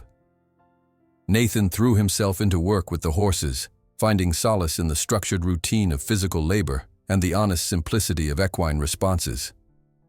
Melissa Parker arrived on a crisp Tuesday morning, her sleek BMW looking strangely out of place among the weathered trucks and practical vehicles of Willow Creek. The environmental attorney had contacted Dr. Whitman after watching the PBS documentary, offering her services pro bono. "My father raised quarter horses in Shelbyville," she explained as she set her leather briefcase on Dr. Whitman's kitchen table. "When I saw what you're doing here, I knew I had to help." Despite her designer clothes and polished demeanor, Melissa's eyes reflected genuine passion as she outlined their legal strategy. "We're fighting two battles that are actually one war," she explained, spreading documents across the table. "The eminent domain claim and Midnight's ownership case both stem from Thornton's belief that he can buy or bully his way through anything that stands in his path." She turned to Nathan, assessing him with professional scrutiny. "You'll need to testify in both proceedings. The ownership hearing is first, and it's crucial preparation for the bigger fight." Nathan's throat tightened at the thought. "I'm not good at..." talking to people. You don't need to be good at talking to people, Melissa replied with surprising gentleness. You just need to be honest about your connection with Midnight. They'll try to make you appear naive, uneducated, unqualified. Use that to your advantage. The next morning, Melissa accompanied Nathan and Dr. Whitman to Midnight's paddock, clipboard in hand, to begin preparation. The opposing counsel will try to provoke an emotional response, she warned. They'll question your expertise, your background, possibly even bring up your foster care history. Nathan stiffened, his hand pausing mid-stroke along Midnight's neck. The horse immediately sensed the change, shifting his weight slightly away. See that? Melissa pointed. That's what makes your testimony powerful. You understand his responses on a level most experts can't claim. But we need to prepare Midnight too. The courthouse environment will be stressful for him. They developed a systematic desensitization plan, gradually introducing Midnight to elements he would encounter.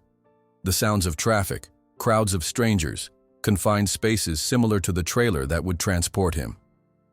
Nathan worked tirelessly, using the techniques that had proven successful: patience, consistency, positive association. He needs to understand that returning to the trailer doesn't mean going back to Thornton, Nathan explained to Melissa as they practiced loading exercises. For him, that trailer represented captivity and pain. The attorney watched with growing respect as Nathan gently encouraged Midnight forward, never forcing, always allowing retreat as an option. How did you learn to do this? This isn't in any manual I've ever seen. Nathan shrugged, uncomfortable with the implied praise.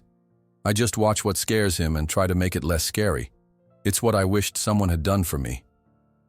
As the hearing date approached, supporters began gathering at Willow Creek, some offering practical help with daily operations, others simply standing vigil. Local farmers brought hay and feed. Amish families arrived in buggies bearing homemade food and offers of carpentry work to repair aging structures. The community that had begun forming at Bluegrass Fields had expanded, creating a protective circle around the sanctuary. 2 days before the hearing, Nathan awoke to find Midnight unusually agitated, pacing his paddock and refusing his morning feed. The horse's eyes darted nervously, his nostrils flared with each breath. He knows something's coming, Nathan told Dr. Whitman as they observed from the fence. Horses can sense preparation and tension. That night, Nathan slept in the barn, his presence a constant reassurance as Midnight drifted in and out of anxious wakefulness. He spoke softly into the darkness, telling the horse about the upcoming journey, the strange building they would visit, promising repeatedly that they would return together. I won't let anyone separate us, he vowed, meaning every word despite the uncertainty that gnawed at his confidence. The morning of the hearing arrived with a crystalline blue sky that seemed mockingly cheerful given the gravity of what lay ahead. Nathan dressed in clothes purchased specifically for the occasion. Simple but new jeans, a button-down shirt, boots polished to a respectable shine. The reflection in his cottage mirror showed a young man he barely recognized, someone who appeared almost legitimate. Loading Midnight into the transport trailer was a tense process, each moment balanced on the knife edge of the horse's fragile trust. Nathan maintained a steady stream of quiet reassurance, moving with deliberate slowness, never rushing despite the schedule pressure. We go at his pace, he insisted when one of the volunteers suggested they might be running late. The judge will wait. Midnight's trust won't. The journey to the Fayette County Courthouse passed in tense silence. Nathan rode in the trailer with Midnight, the confined space filled with the horse's nervous breathing and the rumble of wheels on asphalt. Dr. Whitman drove, with Melissa following in her BMW, a small caravan of supporters trailing behind. The courthouse square was already crowded when they arrived. Media vans with satellite dishes, curious onlookers, and a group of protesters holding signs that read "Horses are not property" and "Justice for Midnight." Nathan recognized faces from Bluegrass Fields among them, including several stable hands who had witnessed his early work with the traumatized stallion. The contrasts were immediately apparent as they entered the imposing stone building. Thornton's legal team arrived in perfect synchronicity. 6 identically suited men and women with leather briefcases and wireless earpieces, flanking their client like an honor guard. Richard Thornton himself had abandoned his usual cowboy affectation, presenting instead in a conservative business suit that failed to disguise the rage simmering beneath his composed exterior.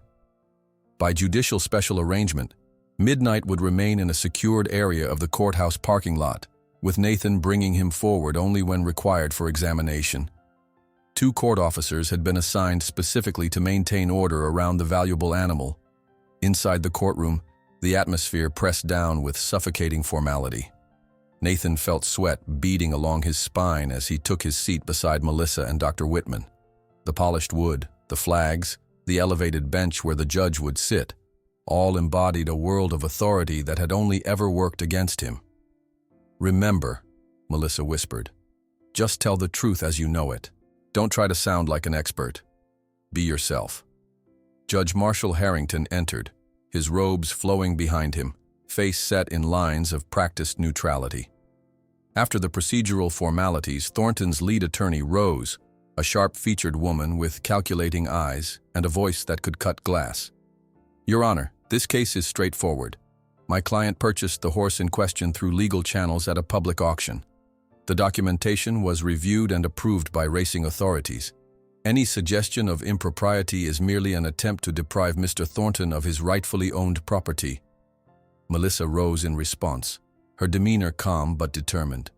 "Your Honor, we intend to demonstrate that the documentation presented at auction was fraudulent, that the horse known as Midnight Thunder was actually stolen property, and that Mr. Thornton either knew or should have known this fact when making his purchase."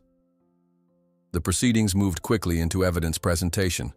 A document expert testified about inconsistencies in the paperwork from the Louisville auction, pointing to signs of alteration in dates and registration numbers. Nathan listened intently, connecting these clinical details to the frightened animal he had first encountered at Bluegrass Fields. The courtroom fell silent when a man in his 50s entered through the side door, leaning heavily on a cane. His face bore the distinctive scarring of burn victims, tissue pulled tight across his right cheek and neck. "The court calls James Wilkins," announced the bailiff. Nathan felt a jolt of recognition at the name, turning to Melissa with questioning eyes. "Midnight's original owner," she confirmed quietly. "We found him last week." James Wilkins made his way slowly to the witness stand, each step clearly painful. Once sworn in, he spoke in a voice raspy from smoke damage, recounting the night his family's small breeding farm had burned. "We lost everything. 5 of our horses died in the fire. 2 disappeared, including Thunder's Midnight, our most valuable stallion." Wilkins's voice broke slightly.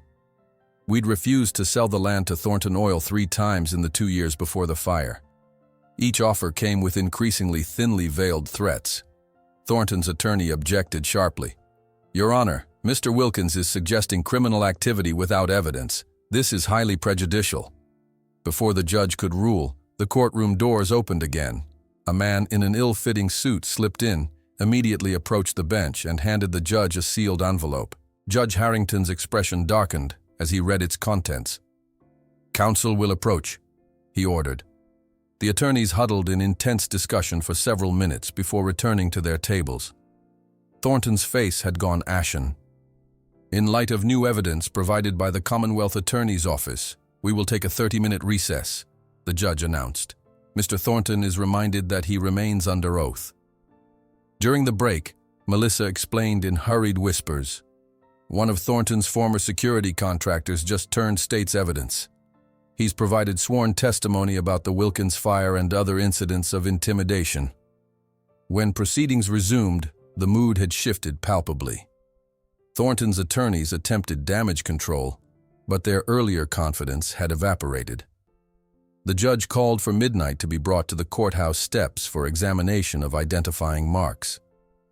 Nathan led the stallion carefully through the crowd, maintaining physical contact and a steady stream of reassurance. Despite the chaos, Midnight remained focused on Nathan, drawing security from their connection.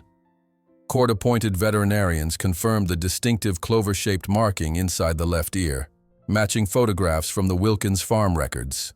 The most revealing moment came when James Wilkins approached Midnight for the first time in 3 years. The horse's reaction, ears forward, nostrils flaring in recognition rather than fear, was unmistakable. Man and horse regarded each other in a moment of silent reunion that brought tears to many observers' eyes. When Nathan finally took the stand, Thornton's attorney attempted to undermine his credibility, her voice dripping with condescension.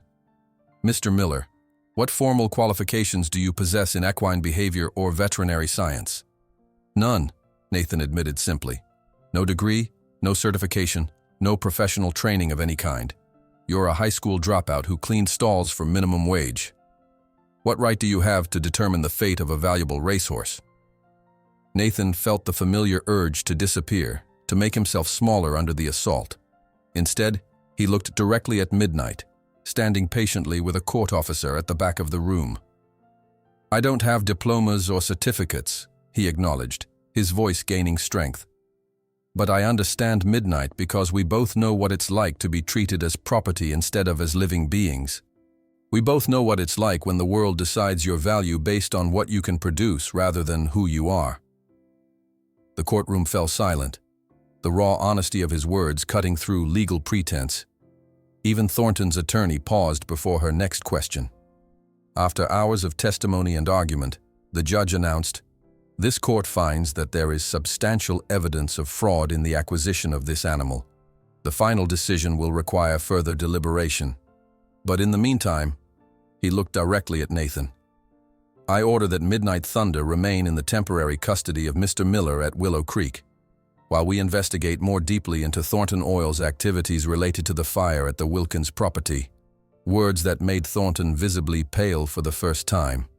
Nathan's shoulders relaxed for the first time in weeks as he led Midnight down the courthouse steps. The judge's words still rang in his ears, granting them temporary custody and sanctuary, while the investigation into Thornton continued.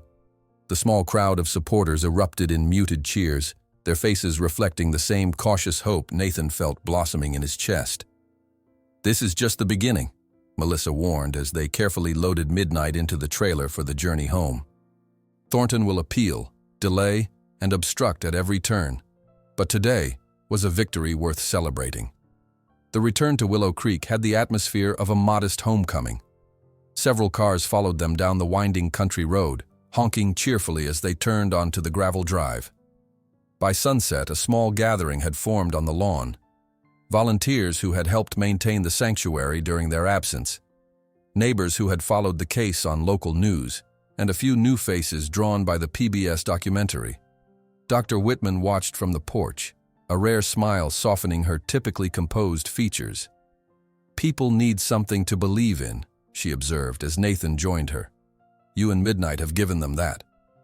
The days that followed took on a rhythm of renewed purpose. With Midnight's temporary custody secured, Nathan and Dr. Whitman turned their attention to transforming Willow Creek into the rehabilitation center they had envisioned. The old barn required reinforcement, paddocks needed reconfiguration to accommodate traumatized horses, and the financial logistics demanded careful planning. "We need to make every dollar count," Dr. Whitman explained one morning as they surveyed the property. "The court decision bought us time, but we still need sustainable funding."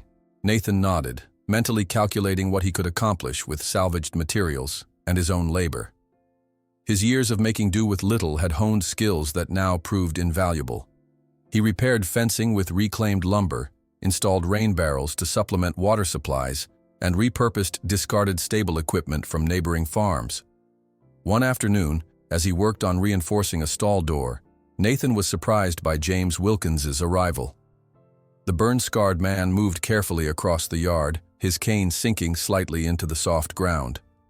"Thought I might find you working," Wilkins said by way of greeting. "Wanted to see how Thunder's settling back in."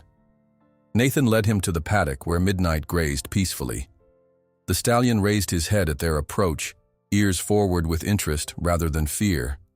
When Wilkins cautiously extended his hand, Midnight stepped forward to investigate, nostrils flaring as he processed the familiar scent. "He remembers you," Nathan observed quietly. Wilkins nodded, tears gathering in his eyes. "After the fire, I couldn't bring myself to start over. Lost my wife the year before, Then the horses. It was too much. He studied Midnight's improved condition. But you've done right by him. Better than I could have after the burn injuries. They spoke for nearly an hour, Wilkins sharing stories of Midnight's early years, his quirks, preferences, and the gentle personality that had been buried beneath layers of trauma. He always loved music, Wilkins recalled. My wife played violin in the evenings. He'd stand at the paddock fence nearest the house just to listen. That evening, Nathan retrieved his guitar and sat outside Midnight's stall, experimentally playing classical pieces instead of his usual folk songs. The stallion's response was immediate.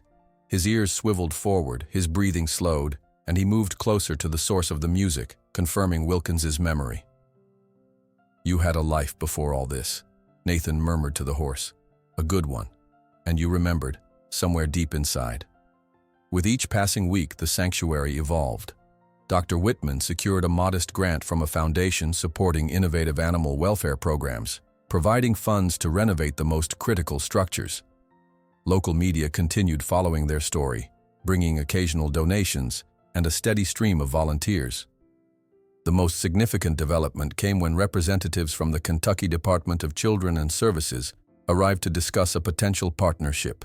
The department director, a pragmatic woman named Lydia Torres, had been deeply moved by the PBS documentary. We've seen the research on animal-assisted therapy for trauma survivors, she explained during their meeting in Dr. Whitman's kitchen. What you're doing with Midnight could benefit young people in the system who haven't responded to conventional approaches. Nathan, who had remained silent throughout most of the discussion, finally spoke. You mean foster kids?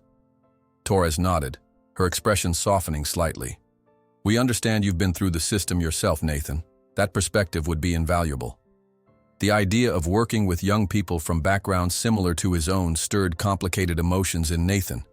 His instinct was to retreat from such responsibility, yet he couldn't deny the potential healing such connections might offer.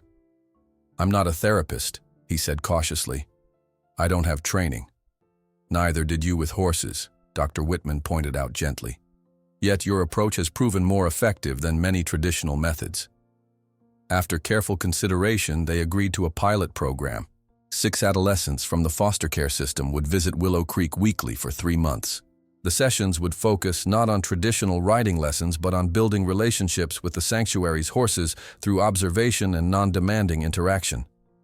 The preparations for this new program coincided with the arrival of 2 new horses, a chestnut gelding named Apollo, aggressive after years of abuse in illegal racing circuits, and a gray mare called Shadow, so fearful she barely moved or ate when humans were present. Both had been scheduled for euthanasia before Dr. Whitman intervened. Nathan approached their rehabilitation with the same patient methodology he'd developed with Midnight, adapting his techniques to their specific needs. For Apollo, whose aggression masked profound fear, Nathan created a spacious environment with clear boundaries and predictable routines.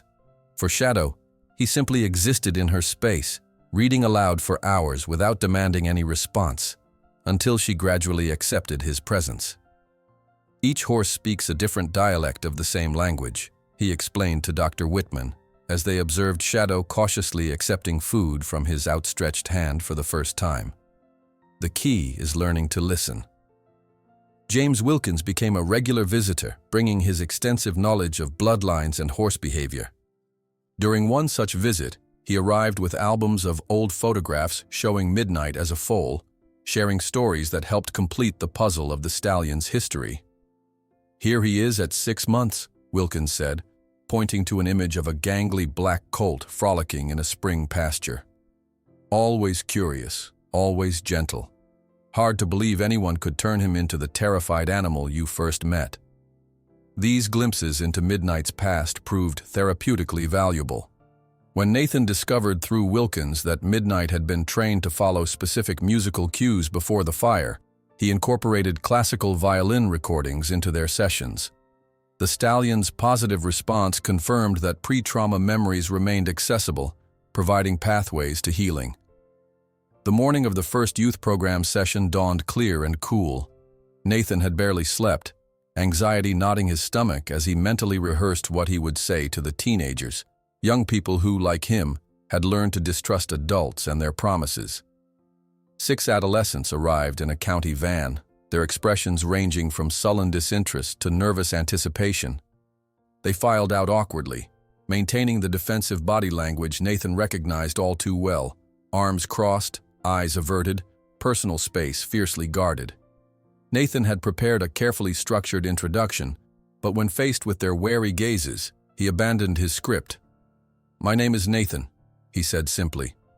"Until a few months ago, I was homeless, working as a janitor and counting coins to buy food. Before that, I lived in 17 different foster homes."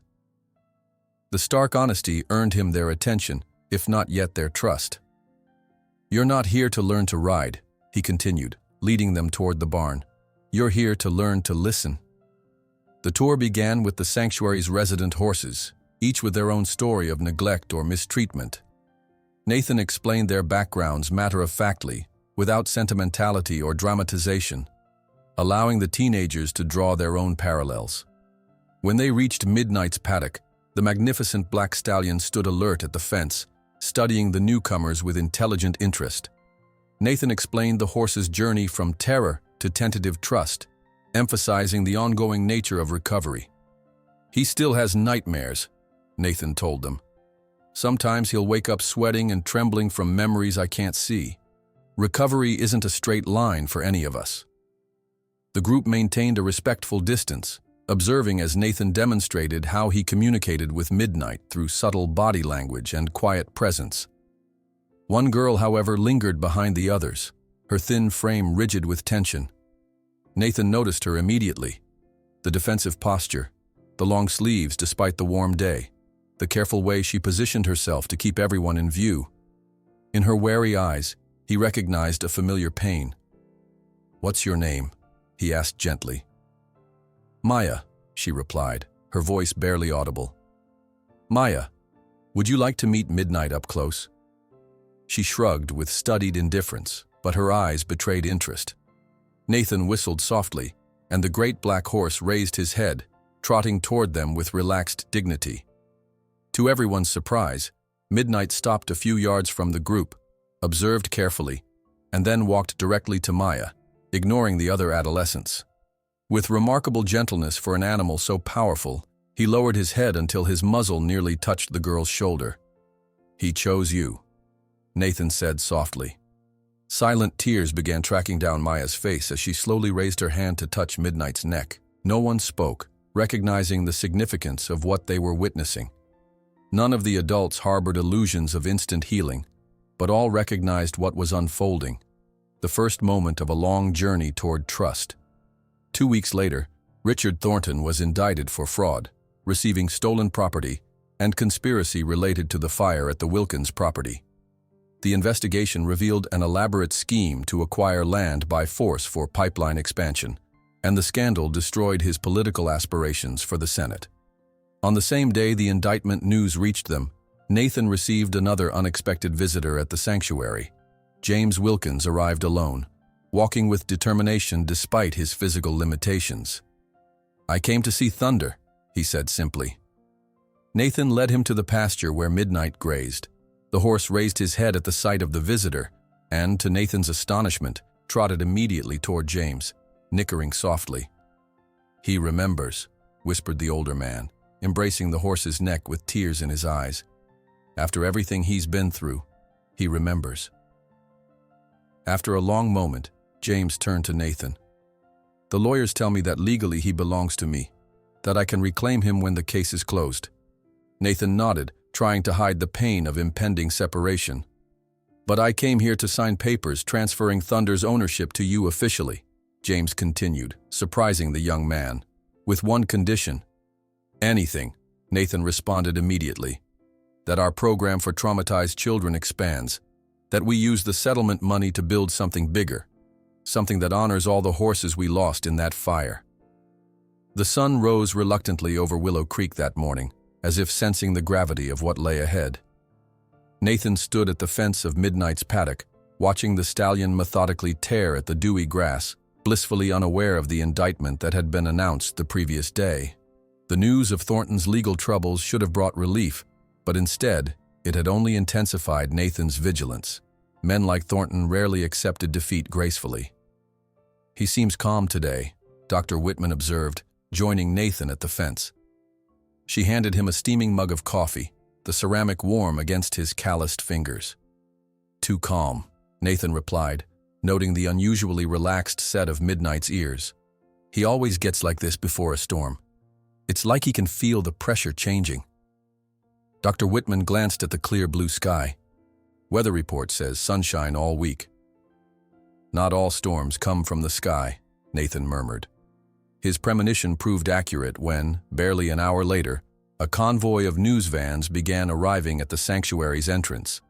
The indictment against Thornton had catapulted their story from regional interest to national scandal.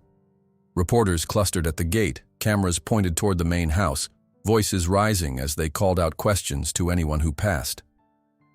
"This is the last thing we need right now," Dr. Whitman said, watching from the office window as more vehicles arrived. "The horses won't understand this chaos." Nathan was already moving toward the barn, anticipating the effect the commotion would have on their traumatized residents. He found Midnight pacing his paddock, head high, nostrils flared as he tracked the unfamiliar sounds and smells. The other horses showed similar signs of distress. Shadow had retreated to the farthest corner of her stall, while Apollo kicked repeatedly at his door. "I'll stay with them," Nathan told the volunteers who had arrived for their regular shifts. "You help Dr. Whitman manage the reporters." For the next several hours, Nathan moved between the stalls, his presence a constant reassurance. He played his guitar softly in the central aisle where all the horses could hear, choosing the gentle classical pieces that seemed to resonate most deeply with Midnight. Gradually, the agitated movements calmed, though the horses remained alert, their ears flicking toward the continued commotion outside. By mid-afternoon, the media storm had intensified rather than abated. A local news helicopter circled low over the property, sending Apollo into a frenzy of fear. Nathan rushed to the gelding's stall, finding him rearing and striking at the walls, eyes wild with terror. "Easy, boy," Nathan murmured, keeping his voice steady despite his own racing heart. He positioned himself where Apollo could see him, but remained outside striking range. "Remember where you are. Remember you're safe here." The helicopter made another pass, its rotors thundering overhead. Apollo's panic escalated, his powerful body slamming against the stall door with force that threatened to break both wood and bone. Nathan made a split-second decision. He unlatched the stall door and opened it wide, stepping back to create a clear path to the paddock beyond. Most conventional trainers would consider this madness, giving a panicked, potentially dangerous horse an escape route. But Nathan had learned that sometimes the greatest kindness was offering choice rather than containment. Apollo froze momentarily, surprise temporarily overriding fear. Then, with the explosive burst of energy, he bolted through the opening, not in blind panic as might be expected, but in a deliberate charge toward the open space. Once in the paddock, he ran in powerful circles, releasing tension through movement rather than destruction. Nathan watched, respecting the horse's need to process fear in his own way. When the helicopter finally departed and Apollo's galloping slowed to a trot, then to a walk, Nathan simply sat on the ground near the gate, making himself available but not demanding attention. It took nearly an hour for Apollo to approach, his sides still heaving, sweat darkening his chestnut coat.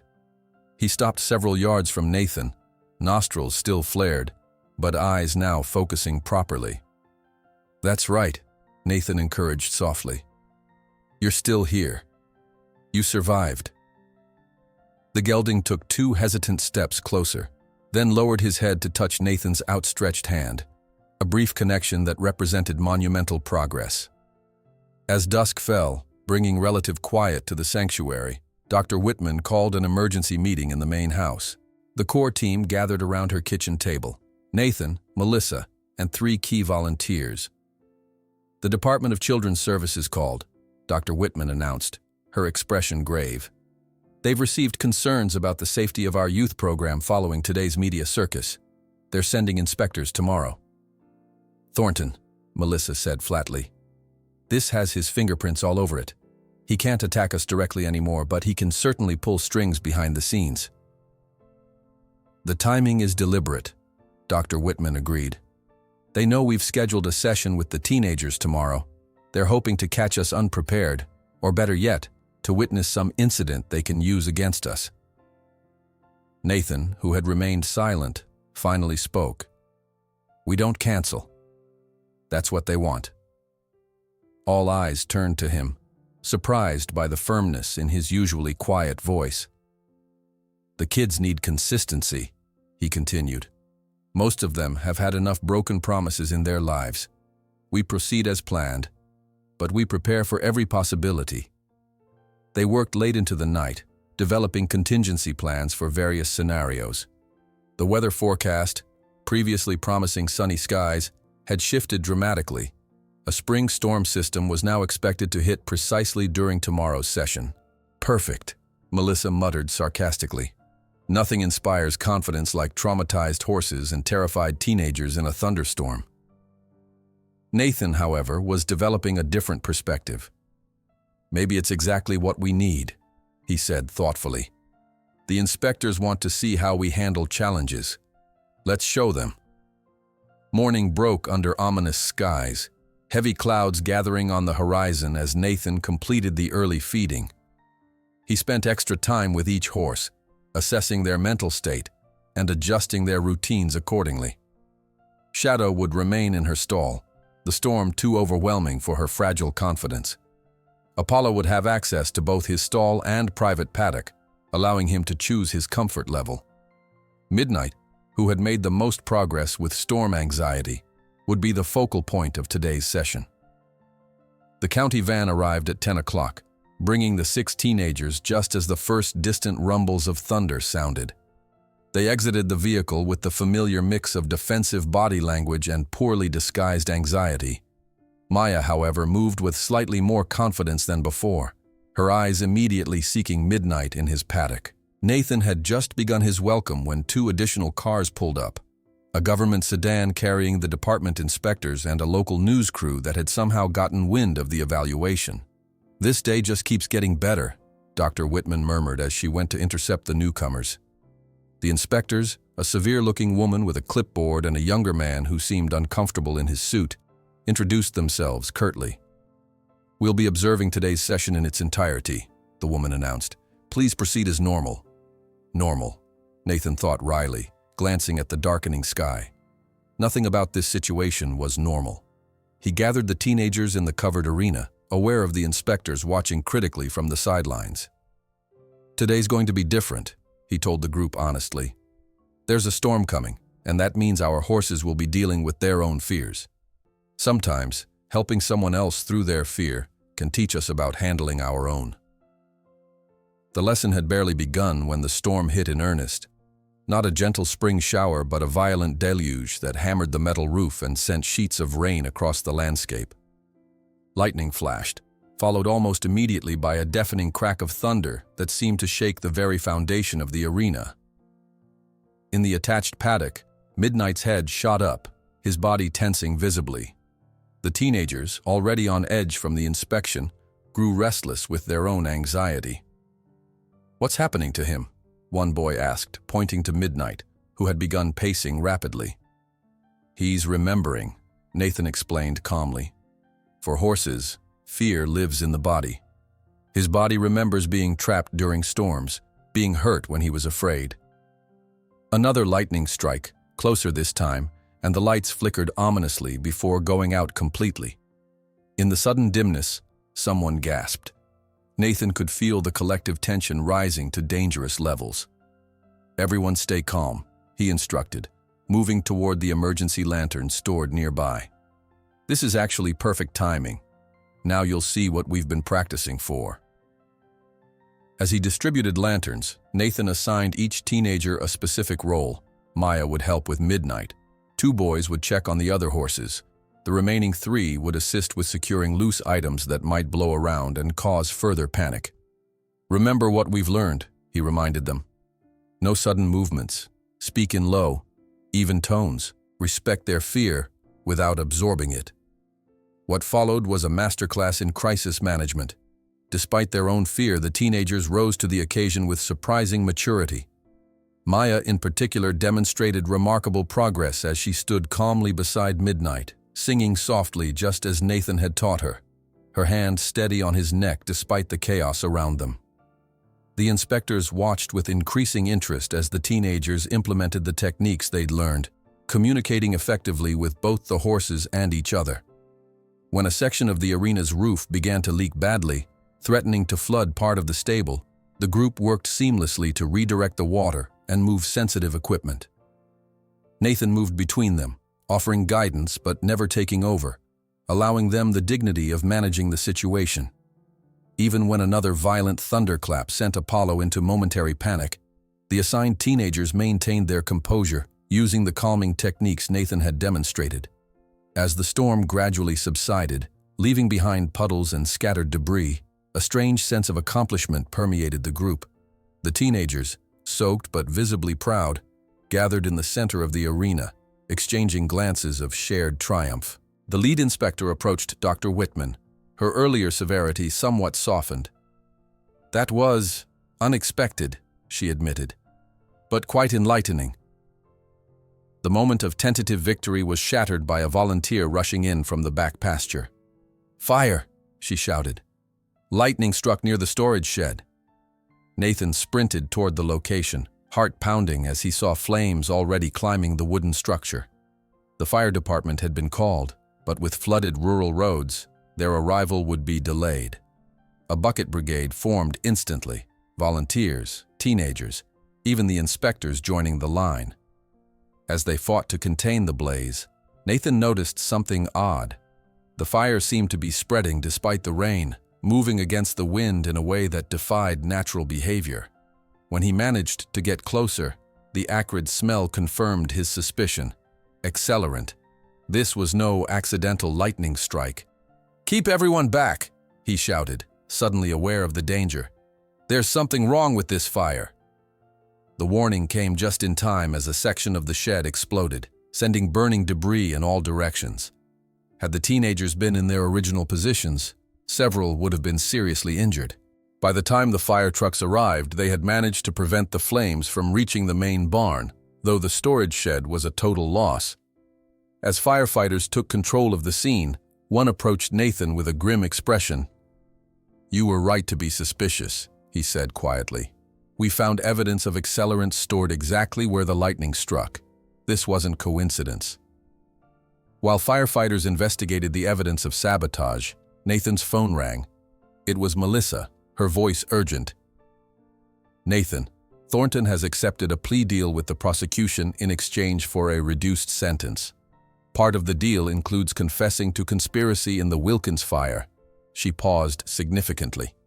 "Most importantly, Midnight Thunder's legal ownership will be officially determined at the final hearing tomorrow. All interested parties must attend for declaration of intent."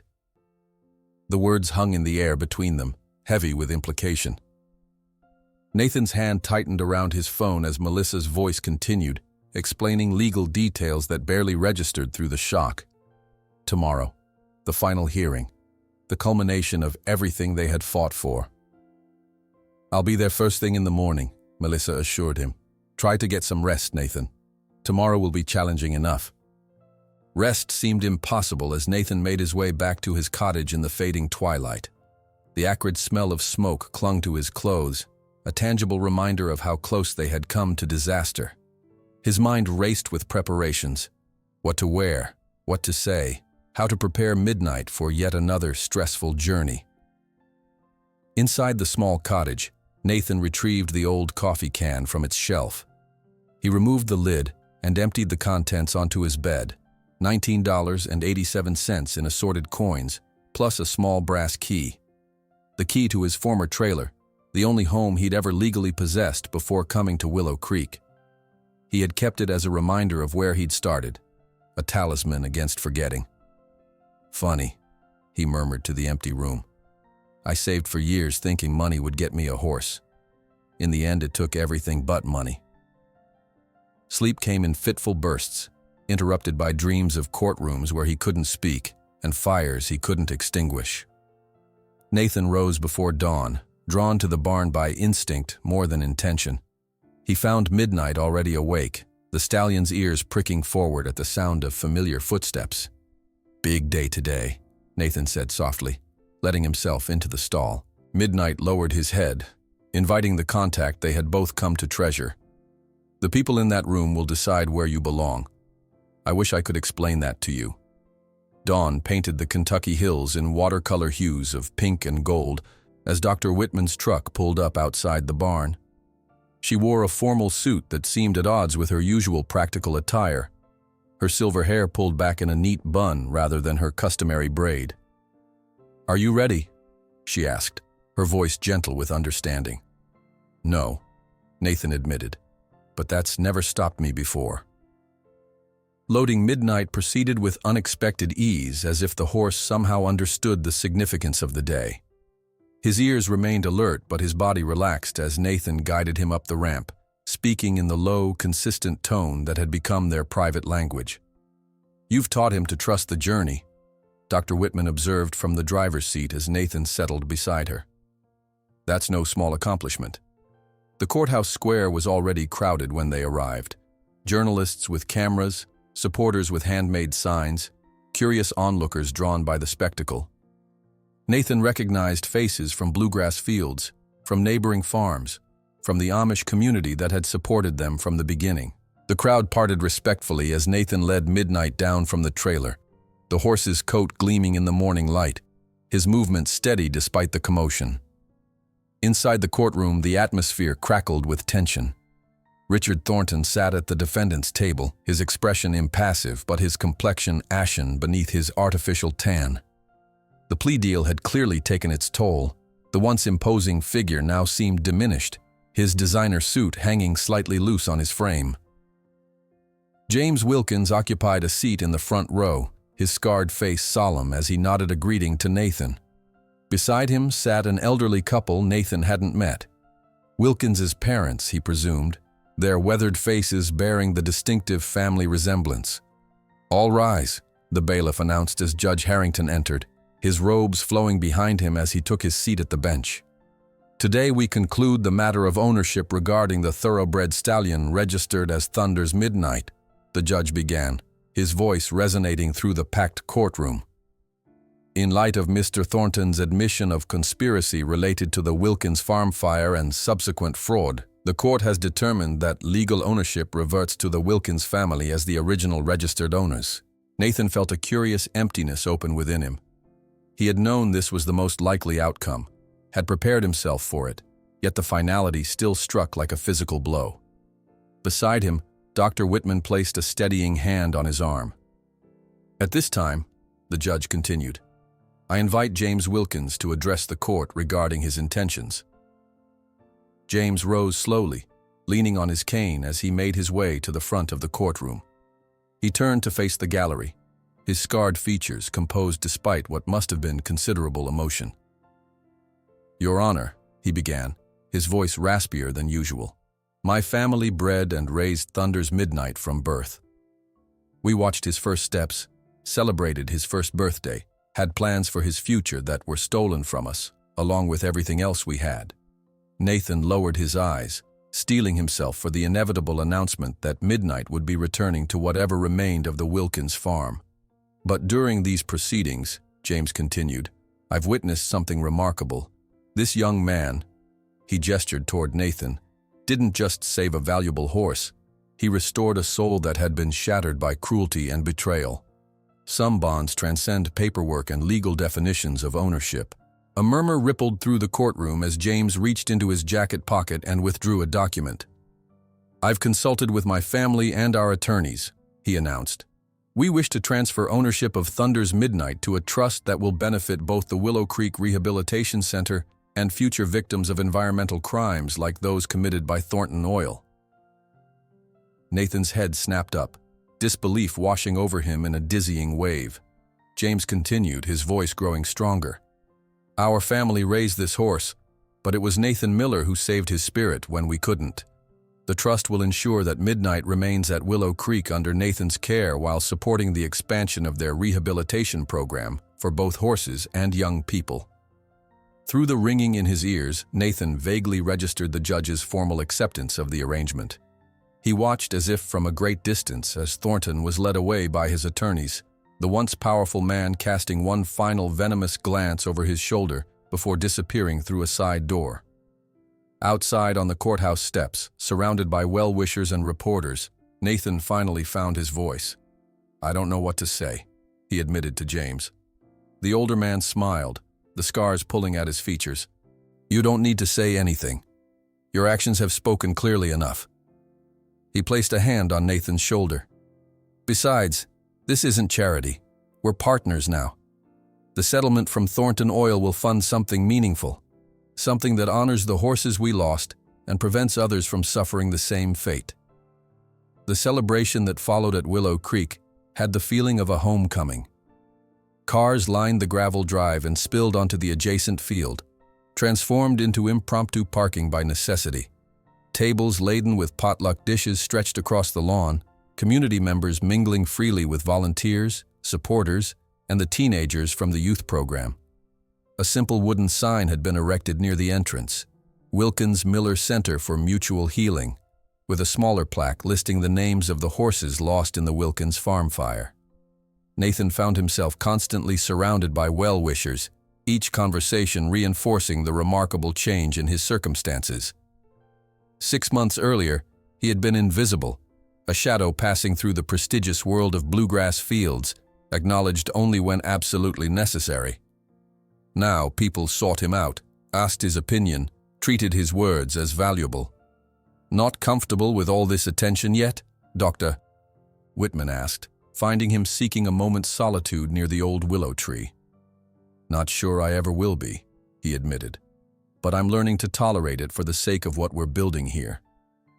"Speaking of which," she said, gesturing toward the approaching figure of Maya, who moved with newfound confidence across the lawn. "I believe your first official apprentice is looking for you." The transformation in Maya over the past months had been nearly as remarkable as Midnight's. The defensive posture had softened, the constant wariness in her eyes replaced by purposeful focus. She had revealed little about her past, but her ease with the horses spoke of a natural affinity similar to Nathan's own. "The new horses are arriving tomorrow," she said without preamble. "I've prepared the quarantine stalls like you showed me." Nathan nodded, recognizing the mixture of anxiety and pride in her voice. "You'll help evaluate them?" "If you think I'm ready," she replied, the question betraying a momentary return of her old uncertainty. "More than ready," he assured her. 1 year later, the expanded facilities of the Wilkins Miller Center hummed with purposeful activity. The original barn had been restored and modernized, with additional structures providing specialized spaces for different aspects of rehabilitation. A covered arena allowed for therapy sessions regardless of weather, while expanded paddocks and pastures gave traumatized horses the space they needed to heal. On a perfect spring morning, Nathan stood watching as 3 new horses were carefully unloaded from a transport trailer, rescues from a shuttered racing operation where they had been discarded after injuries made them unprofitable. Their ribs showed beneath dull coats, their eyes carried the vacant look of animals who had surrendered to their circumstances. Beside the trailer, 5 teenagers waited with varying degrees of anticipation, newcomers to the program, each carrying their own invisible wounds. Nathan recognized in their guarded expressions the same wariness he had once worn like armor. "Remember what we discussed," he told them, his voice quiet but carrying the authority of experience. "We don't approach demanding anything. We simply offer presence, consistency, respect. The connection forms at its own pace." As the afternoon sun began its descent toward the horizon, Nathan made his way to the largest paddock where Midnight waited, ears pricked forward in greeting. Without saddle or bridle, Nathan vaulted easily onto the stallion's back, a fluid movement born of complete mutual trust. At his signal, Midnight broke into a smooth canter, carrying him across the open field. From the crest of a small rise, Nathan could see the entire property spread below him, the barns, paddocks, the creek winding through verdant pastures. He could see Maya leading a small group in an introductory session, her confidence visibly growing with each successful interaction. Near the main barn, Dr. Whitman was showing visitors the new therapy spaces, her animated gestures conveying her passion for their expanding mission. As the golden light of sunset bathed horses and humans alike, Nathan observed the new teenagers hesitantly approaching their equine partners, recognizing in their eyes the same fear and hope he had once seen in his own. He smiled at Maya, who nodded in understanding, and together they knew that the circle of healing that had begun with a broken boy and a terrified horse would continue expanding, touching lives they might never know, but who would carry forward the transformative power of healing whispers.